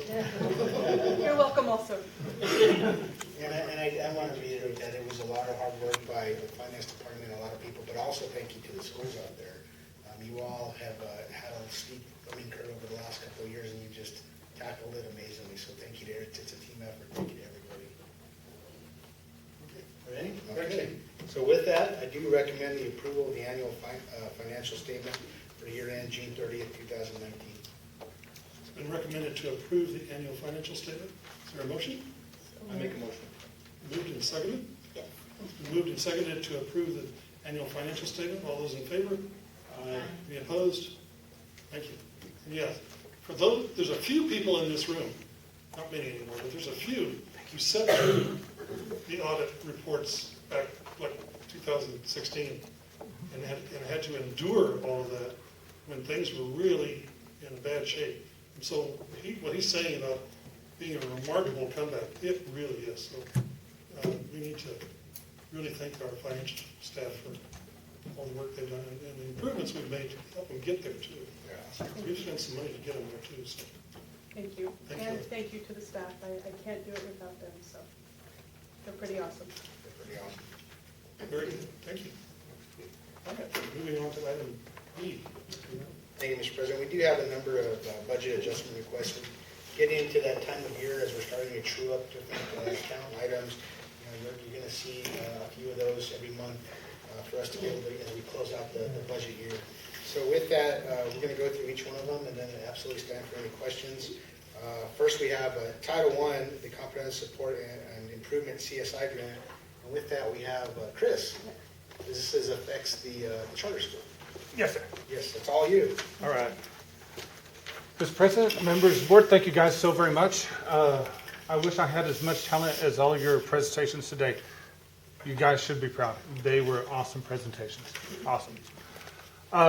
For the CSI grant, this is a grant that we were awarded. I think the paperwork got a little bit slow on it, but they finally approved it. It's a $42,000 grant. In there, if you've read the headline today, you'll kind of see what we're doing with those funds. Deming Cesar Chavez was #1 in the state for the Reading Plus program, the proficiency and progress of reading from point A to point B. Last year we got 5th. This year we were 1st in that program. This $42,000 goes to support that program, and then also the same thing in mathematics. So basically what we're doing is we have $2,000 for a software program, and then we have the bulk of it going into contracted services, which includes an instructional coach and a math interventionist. Okay, so we have 3 staff or 3 contractors that we've used on this, and we're getting good results. Like I see on the reading one, if you have time, check out that article today. But really, really proud of the kids. And the school district gets, was it $1,250 for putting up with me and all the paperwork that I send Leslie's way? $1,543. Okay. Any questions? Questions, comments? Moving on to the next one. All right. Next, we have operational. Ms. Doyle, I'm going to let you, thank you. Thank you, Chris. You bet. Thank you. I'm going to let you start this one out. Good evening, members of the board, Dr. Romero. So you have before you actually 2 operational bars. We have 1 increase and 1 decrease. The first one is the increase, and this is actually due to the final unit value adjustment. So when we do our SCG at the beginning of the year, they do it based on a preliminary unit adjustment. The unit adjustment did come in a little bit higher this year. So this is an increase bar of $314,000. You can see the majority of it does go to instruction. for teachers. That's where I put the majority of it. I'm going to speak a little bit more about that later in the next bar, but that's the reason here that we have this increase is due to our final unit value. That's the one that they just allocated. Yes, that's correct. And so the other one you have before you is not nearly as pretty because it's a $781,000 decrease. Now, this was something that we were anticipating when we began doing the K-5 or the extended learning K-5. We projected 100% enrollment. Obviously, that did not pan out. So what they're doing now is they're adjusting it down based on actuals. And so while we did get the increase for the unit value, we also got the decrease because we do not have the membership that we had projected. So that money has to go back to Santa Fe. It does. We knew this was coming. We did not anticipate that we would act, that we would get 100%, but exactly. So it wasn't anything that we had already spent. We knew that it was coming and budgeted. Questions about that? That makes sense. So I'm going to actually turn the next one over to Mr. Parker related to Title I. Good evening, President, Anderson, members of the board, Dr. Romero. In front of you is a budget adjustment request for an amount of $84,657 specifically for Title I. What this is what we refer to as a maintenance bar, maintenance budget adjustment request. Really what this is, it shores up the cost that we would have projected out for salaries and benefits from the beginning of the year. We shore that all up to this point in the year to release those monies now to supplies and materials so that the schools can spend the rest of their allocation as we get ready to end the year. So at the very beginning, we had planned for a certain amount. Those actually came in less, and so we were able actually to turn this money over to general supplies and materials from Title I to spend right away for classrooms and kids.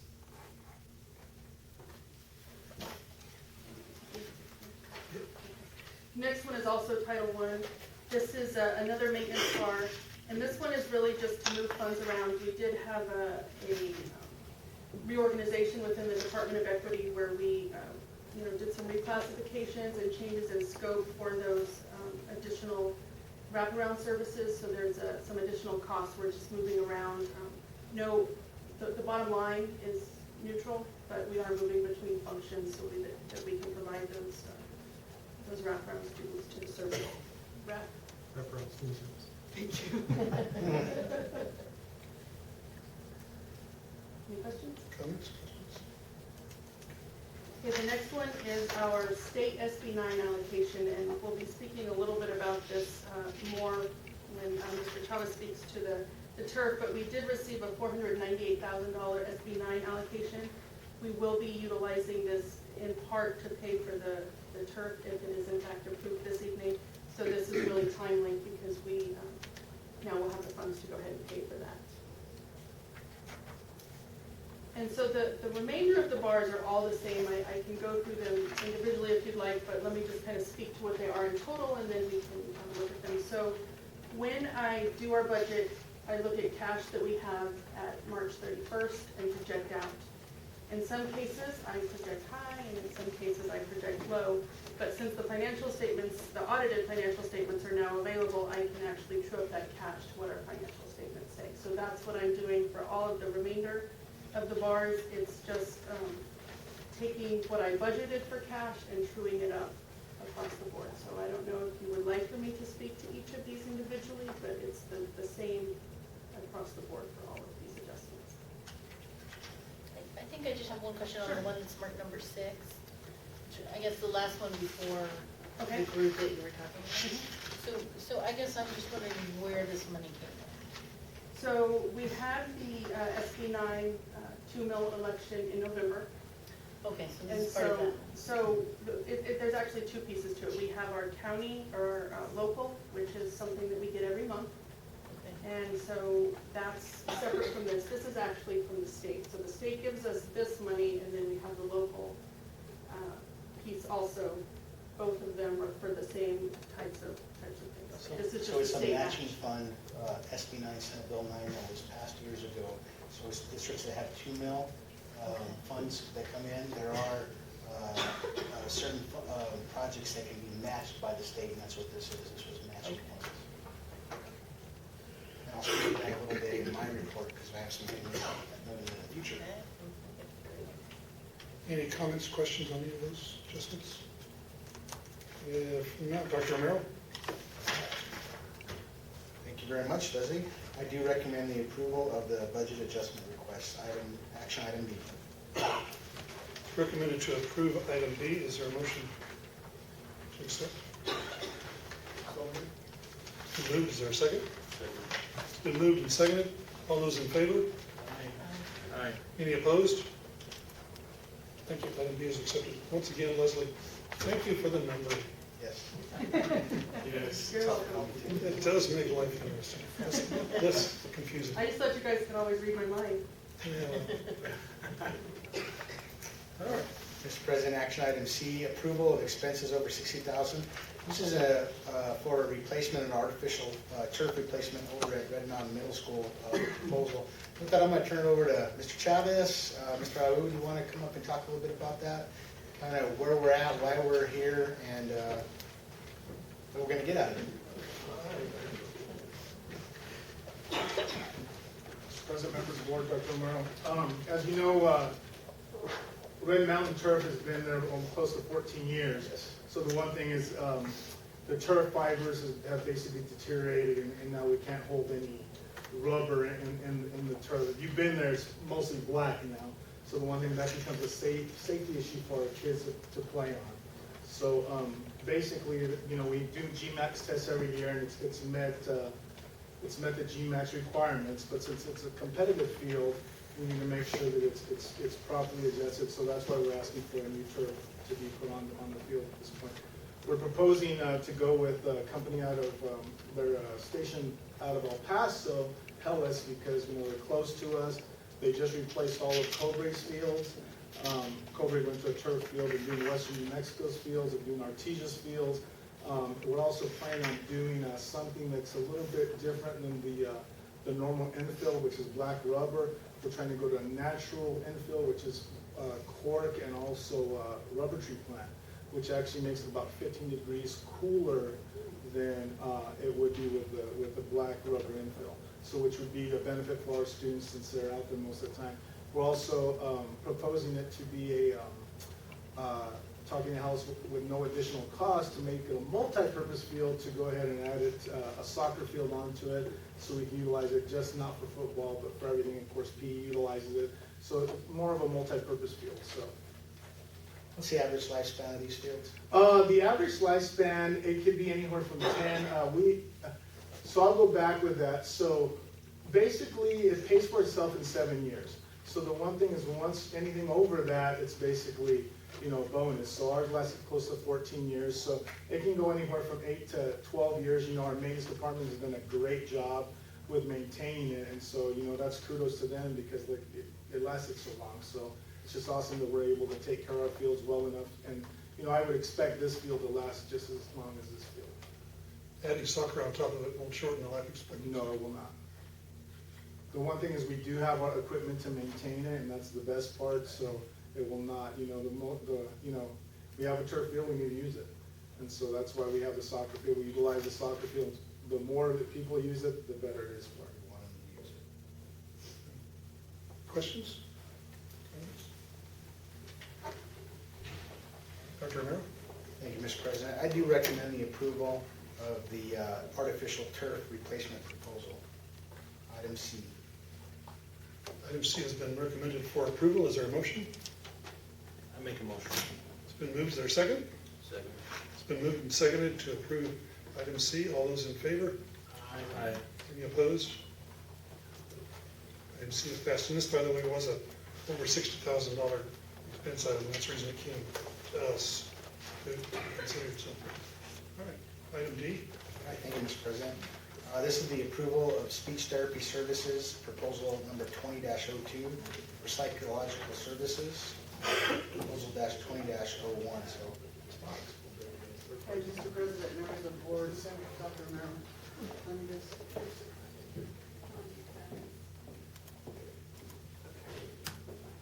I'll try to talk loudly. So you should have in front of you the recommendations for the speech language services and the psychological services. And I don't know, what questions you have. I'll just answer questions and you can ask me about the recommendation. If you have any. You've used the companies before. Yes, sir. For the psychological services, TAI is currently contracted with us. And for speech language, Sonrisa is also currently a contractor with us. And just for your information, I mean, I know you may look at this and you're going, what do these numbers mean? And this price is higher than that price. So maybe you're thinking those kind of things. So thank you. So the way the process is, there's a score sheet for the proposals. And so each applicant or proposal is scored based on how they respond to the request for the proposal. So they get an overall score, and you see that there in their RFP score. That's their overall score. And you can see that a lot of those are very low. The reason for this is these are national vendors, and what they do is they go fishing. And so they throw proposals out there, and they don't have anybody to fill the position. And so one of the reasons we're sending out for psychological services right now is because we have been unable to fill that position. We sent it out last summer, and we had a national vendor that won the award, and they were never able to fill it. So they wait until they get the award, and then they start looking for applicants. So part of our proposal, our request for proposal, is that you must have someone on hand. And so if you don't, your score drops fairly low. So even though some of their prices are lower, they don't actually have anybody to offer to us. And this time here, when we're looking at only a couple months left, that's crucial. So both of these companies do have people for the position. So that's a big piece of it. So these are additional services to what we already have in the schools, is that right? Yes, ma'am. Well, the psychological service, we were unable to fill that, Okay. so we're still trying to fill that. The SLP, this is additional. Our SLPs carry 50 to 60 kids on their caseload, which is heavy, heavy, heavy. So we're trying to ease some of that burden. Any questions, comments? Dr. Romero? Thank you, Mr. President. I do recommend the approval of the speech therapy services proposal number 20-02 and psychological services proposal number 20-01. It's been recommended to approve item D. Is there a motion? So moved. It's been moved. Is there a second? I second. It's been moved and seconded to approve item D. All those in favor? Aye. Any opposed? Item D is passed. Thank you. Item E. Thank you, Mr. President. We have two that are similar. Mr. Milo is going to come up and help us talk through this one. We have the approval of bus deployment, and we also have item F. If I'll just bring it up now, we can approve them separately, hopefully. Approval of a fleet contract amendment. With that, I'll turn it over to Mr. Milo. The school bus deployment was what the state, President Anderson, members of the board, Superintendent Romero, what the PED does, our state transportation director does, is if we do not have use for a bus, they ask us to submit that VIN. They verify the VIN on that bus, which describes the year, the type of bus, and if there's a district in need, that the state transportation director then deploys that bus to another district. In this case, through the attrition model, we did have a 2017 Bluebird bus that we did not have any use for anymore because M&T buses had picked up that route. They had gotten a bus replacement for their company, so that we're not holding that asset because we were not going to use it. We got an email from Mr. Ortiz to deploy that bus to Cloudcroft Public Schools. So that removes the asset from our inventory and from our insurance as well. So what we're approving tonight is the approval of that bus deployment from Deming Public Schools over to Cloudcroft. And the bus has already left us. It's already. Yes, since October. Yes. paperwork takes a little while. from the It takes a state. while. Any questions?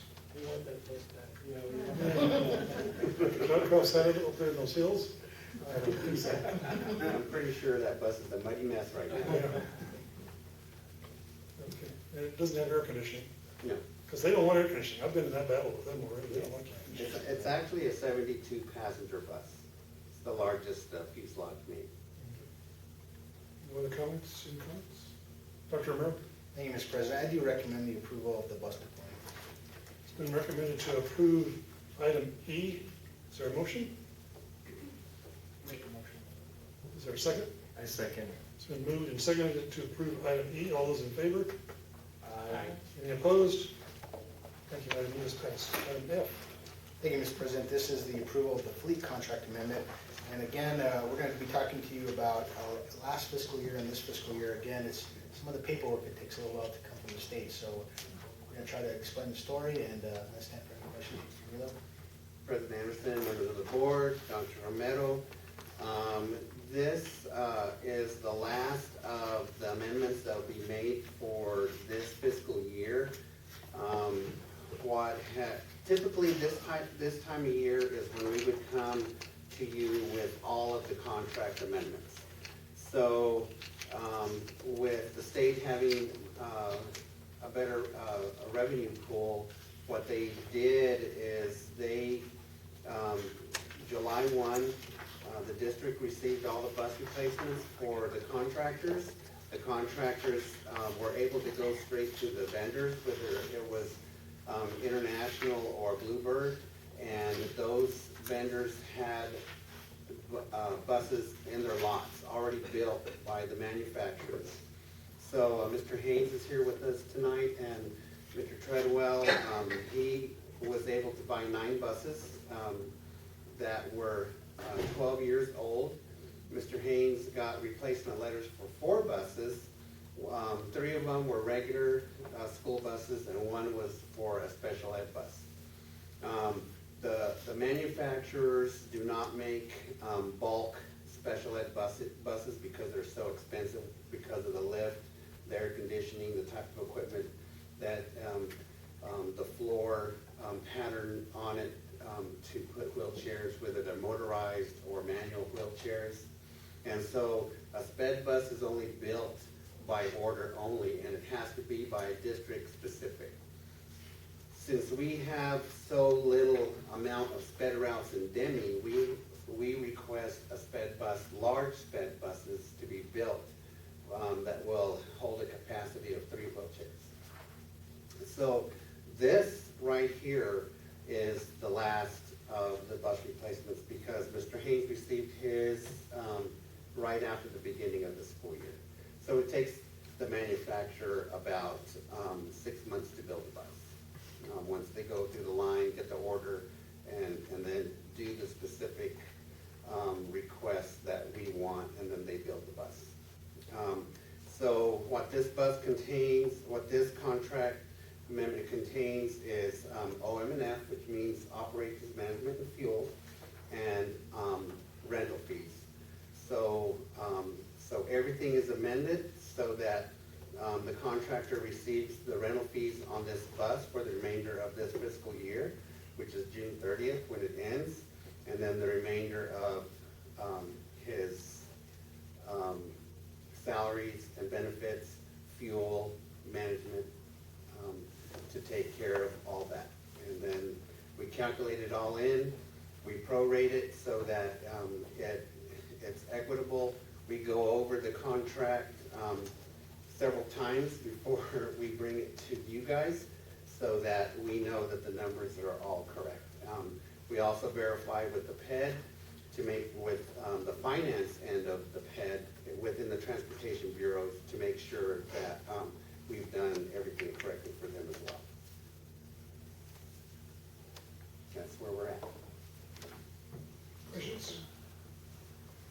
We stand for any questions. And so again, we're going to something that we're going to probably do at this time of year to be able to true up those contracts. And I think, again, I want to thank our contractors, Deloy, and our transportation department. You guys have a wonderful team together. And stand for any questions.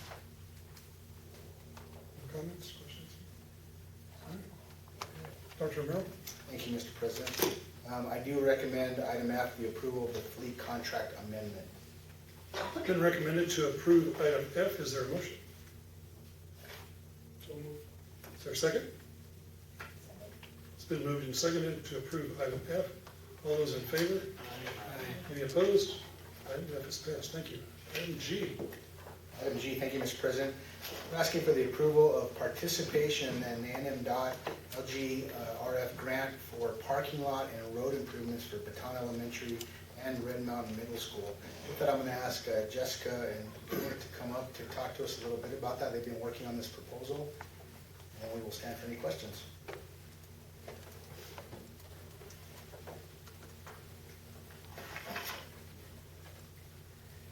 Before you is a grant proposal for the 2020-2021 cooperative agreement for the local government road fund. It's for an existing bus access lane and a parking lot loading area for Baton Elementary School and Red Mountain Middle School. So this will be improvements to the existing facilities that we have. We're looking at doing a 75% state funding of $124,931, which would be a cash match from the district of $41,644. And I'll stand for any questions on that application. Questions? We would look at using some of our SB9 funds for our matching portion of $41,644. Again, this would be for improvements for that back part, bus lot. If you can kind of imagine what it looks like back there. So in the back? In the back, yes. So President Anderson, board members, so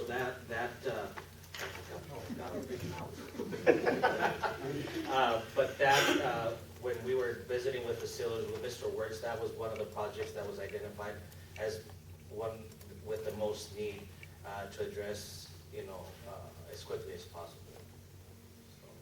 And to give you guys an idea, it is on the 2019 Deming Public Schools 5-year facilities master plan, and it does see over 32 buses daily in that area. So it is a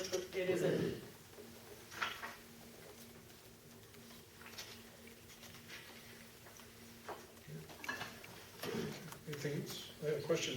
I've lost it. So. Anything? Anyone else have comments, questions? All right. Dr. Romero? Thank you, Mr. President. I do recommend the approval of the participation in the NMDOT LGRF grant for parking lot and road improvements for Baton Elementary and Red Mountain Middle School. It's been recommended for approval of item G. Is there a motion? It's been moved. Is there a second? I second. It's been moved and seconded. All those in favor of item G? Aye. Any opposed? Thank you. Item G is accepted. Item H. Thank you, Mr. President. This is also for the approval of participation in the NMDOT LGRF grant for Phase 2 of the roadway and drainage improvements for the bus loading, unloading zone in Columbus. With that, I'll turn it over to Jessica and George. They have been working on this. This project is actually a partnership between Deming Public Schools and the Village of Columbus. This project has a total estimated cost of $314,905.43. The portion that the school was comfortable helping with would be asking for a 75% state funding on $75,000, which would leave us with a 25% match, which would be $25,000. This area, the project serves 5 schools and has 16 buses that go there twice daily for this loading and unloading zone. And this is roadway drainage and sidewalk improvements to the area. One of the issues that we found is that when we do have rain in that area, this area that we're talking about does flood quite extensively, and it takes some time for that flooding to dissipate. This would eliminate that flooding. This is it right where the kids cross every day. Questions, comments? Okay. Dr. Romero? Thank you, Mr. President. I do recommend the approval of participation in the NMDOT LGRF grant for Phase 2 roadway and drainage improvements for bus loading, unloading zone in Columbus. It's been recommended to approve item H. Is there a motion? So moved. It's been moved. Is there a second? I second. Moved and seconded. All those in favor? Any opposed? Item H is passed. I thought of my question for G, real quick. Does that resurfacing going to do anything to try to improve the vehicle maze that's in those parking lots with how particularly parents drop off and pick up their kids in there? That's a real. No, this wouldn't affect the front of the school, this would be for the back parking lot. It would, we are looking at better ways to stripe it, so we have better flow for the buses, but no, it does not affect the parent parking or the staff parking lot. I was hoping. That's a mess. All right, the last action item then, item I. Thank you, Mr. President. This is the approval of the NMSBA Excellent in Student Achievement Award nominee. And with that, I'm going to turn that back over to you, Mr. President.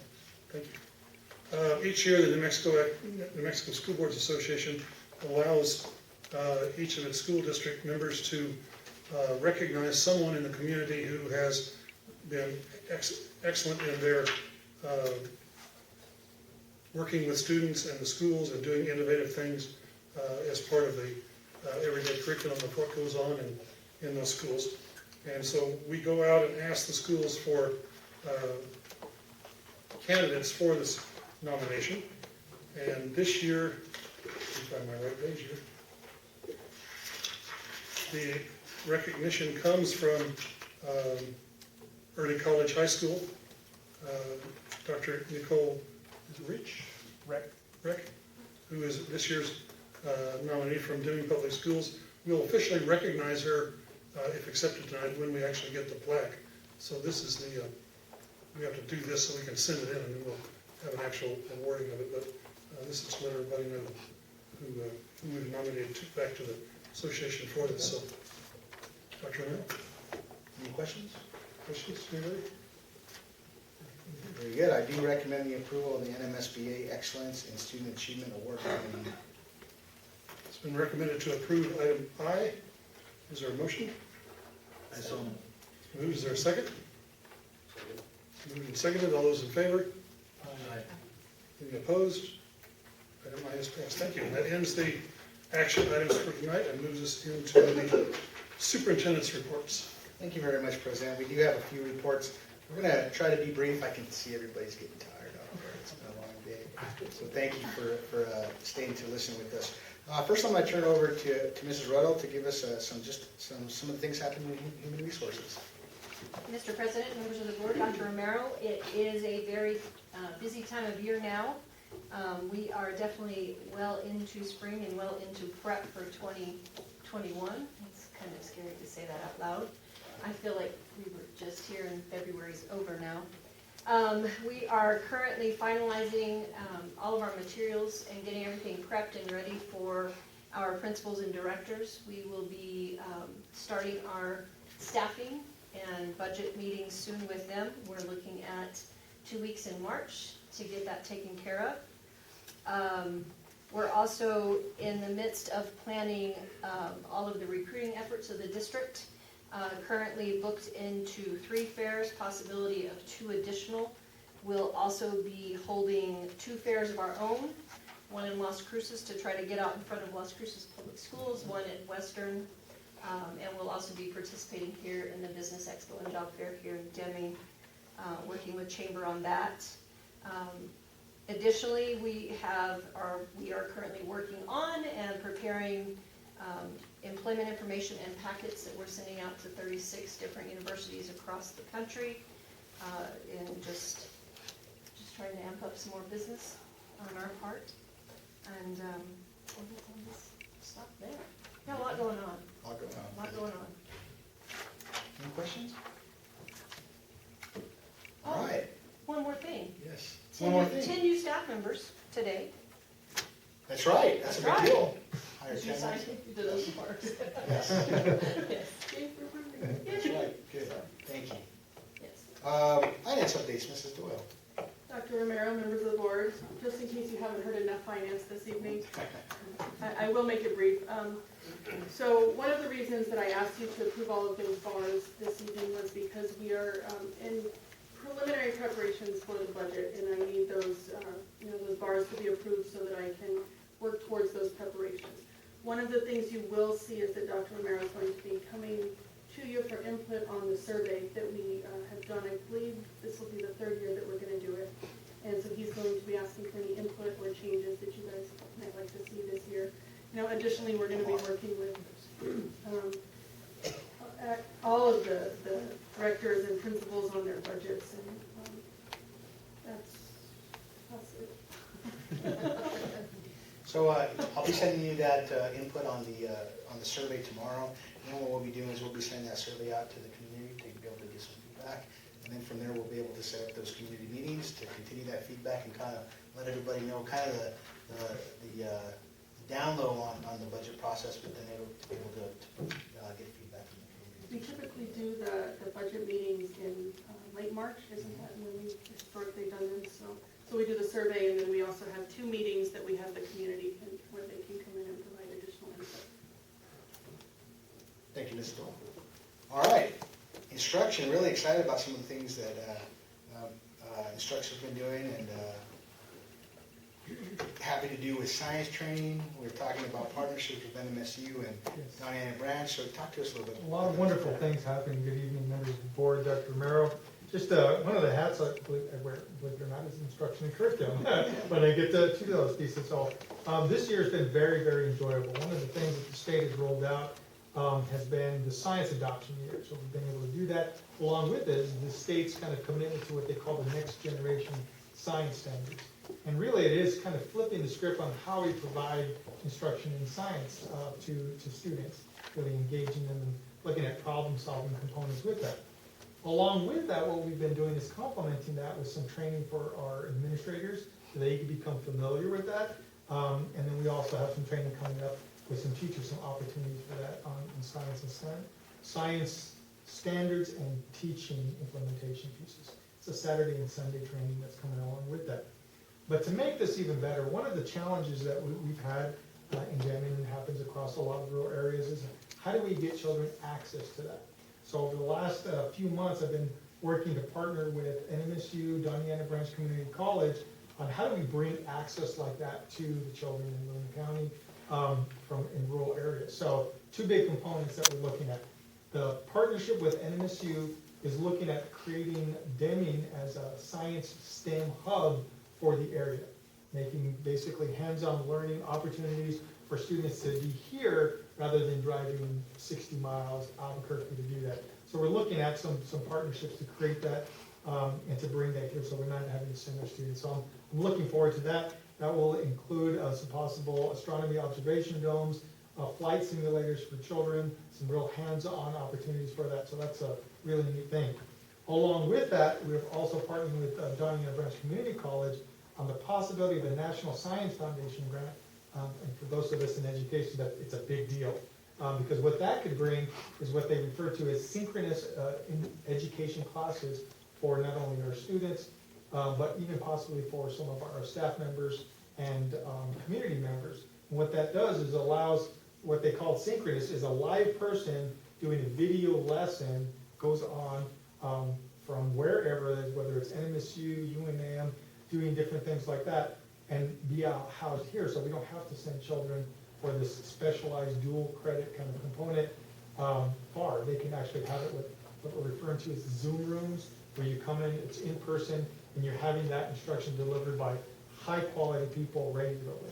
So that would benefit our students most easily, but then the possibility of increasing that access to our teachers to improve their access and maybe improve their skill set and maybe degrees, and then maybe even branching out to some of our community members for them to come in access after school hours, whether it's graduation or it's next level degree components as well. And I'm really excited about that because it not only benefits Luna County and Deming, but can kind of create a trend that is like nowhere. This doesn't really exist. And so we're trying to blaze the trail on that. I'm really excited about that because that brings it all together.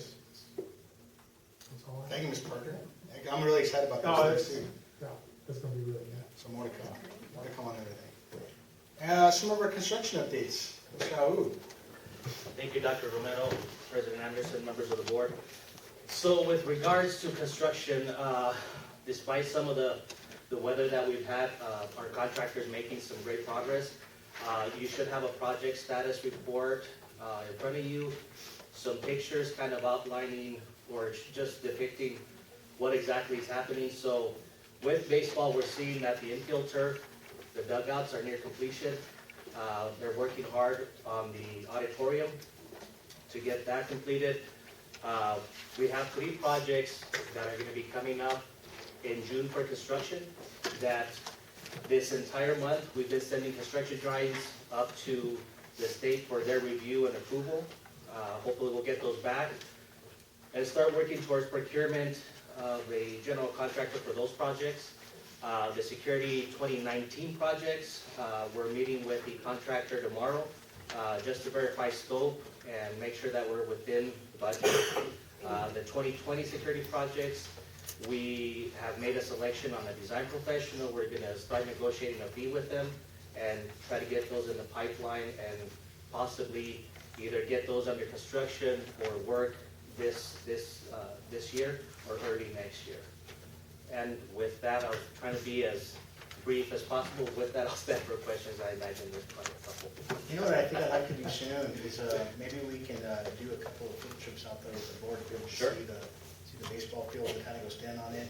And maybe we can do that in a couple of different times so we don't have a quorum. But I'd like to be able to do that and kind of give you some field trip out there. So some of the pictures, I try to be brief, but I try to get, I think one of the pictures for baseball is from the backstop to try to capture that and what that looks like. And I try to give you some pictures of the dugouts because they're almost complete of what that final look is going to look like. So I'm hoping you guys can see what's actually out there so far. And we're getting very close to completing this project, which is the last phase of the high school. So. The green on the baseball field, I'm assuming, is the artificial turf. Yes, so with the sod, there's a little bit of a delay. With the sod, the sod farm in Albuquerque is not willing to harvest it just because of the temperatures, which is in our best interest, I think, to make sure that we get it to establish itself once we get the contractor to install it. So as soon as those temperatures are ideal for that harvesting of that sod, we'll get that sent over to us and everything will be green. We're close. We're real close. Yeah, there's a lot of stuff can happen in the next couple of weeks that's going to button up that project. So really excited about that. I was noticing they're putting up the fence on that south parking lot, but the fence that's being put up is way up against the building. Is there going to be another fence out on Florida Street? No, so the fence, the beta fence that you're looking at, I think is the one right next to the sidewalk that runs just in front of the courtyard. That'll be right there, parking lot. You park up in that parking and you'll be parked up kind of next to the fence.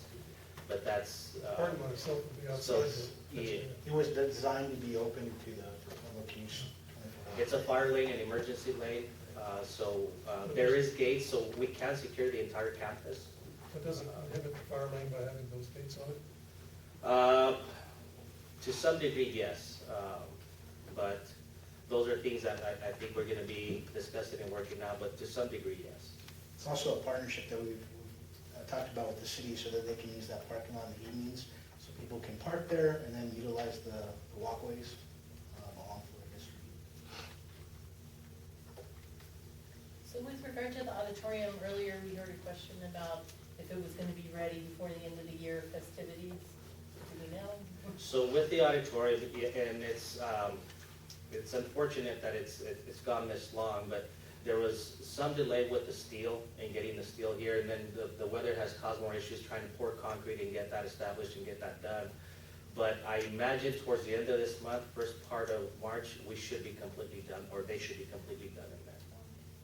That's the hope. I mean, the push is there to get it done. So I'm hoping that we'll keep pressure on them to get it done. And just quickly, are we still moving along towards the gymnasium at Chaparral? Yes, the project is separate. Oh, yeah, the multipurpose room, yes. So those drawings, those construction drawings are gonna come up to the state next week for review. get the proper approvals and stamps on it so that we can start, because we're getting into the time that we need to start procurement of a general contractor and get the RFP out. So here pretty quick, we should be getting notice on all three of them. Last week we submitted the multipurpose room. This week we're submitting memorial, and next week we'll be submitting the HVAC. We staggered them a little bit just to make it easy on the state. Just something we. Set up those field trips. Thank you, sir. Thank you. Last thing I just want to talk about tonight is just some of the things that I've been working on. I'm looking forward to the session ending. It ends this Thursday. Some of the conversations I've been on, it's always interesting the last week or so of the session, is things start to take a life of their own, and there's a lot of movement, especially the 30-day session. The big bill I wanted to talk about is House Bill 2. That is what funds the entire state. Within that comes public school funds. Started off on the House side, passed the House side, moved over to the Senate side, and I think by design it was overinflated with the amount that was in that House Bill 2. And so what the Senate side has to do is be able to trim that down to what the operating costs of the state are going to be. It came out to be about $125 million that they're having to trim. So there's some good, and there's some I'm not perfectly happy with everything. Some of the things that I'm really excited about are SB 9 matches. So we talked about the matches before. What we're looking at now is being able to pass legislation to get double the matching funds for SB 9 funds moving forward. We're pretty close to that being a for sure thing, so I'm really excited about that. We're in a good place because we do have the 2 mil levy in place, and if this passes, I'm pretty confident it's going to, we'll now start to be able to get double the matching funds for SB 9. That's a good thing. The other thing that we've been working really hard on is to be able to improve the multiplier for at-risk funds. That's something that we're always looking at because we have so many students that fall under the definition of at-risk here. We want that multiplier to go up. The other thing is to broaden the definition of at-risk, so we're able to have a lot of success with that. Another big one across the state is impact aid. And what impact aid is federal funding that comes in for districts that don't have the ability to be able to get funds from property taxes that go to the state and then back down to the equalization fund. Those are typically going to be places that have military bases. Those don't generate property taxes and reservations.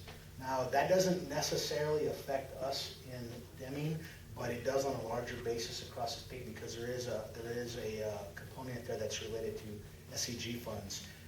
This has been a really hot topic across the state. We see that they're coming to some conclusions, I wouldn't say agreements, but what's important for me that and when we look at Deming, it doesn't have a negative impact on us when it comes to affecting our SEG. We're not going to be getting impact aids directly like a Gallup or like a Central Consolidated would be because of the reservations, but it could have an impact on us on the SEG side of it. So we're working really hard to make sure that as many districts can come out to be the winners. I'm afraid that there are going to be some losers in there. I just don't want it to be Deming. And the last thing is working really hard on what those raises are going to be for teachers. And so we've gone all over the board with it, and I was really excited to see that we were kind of hopefully leveling out about it with the 5% raises. Recently, though, we've been having the conversations as early as last Friday and then this Monday where that's going to fall.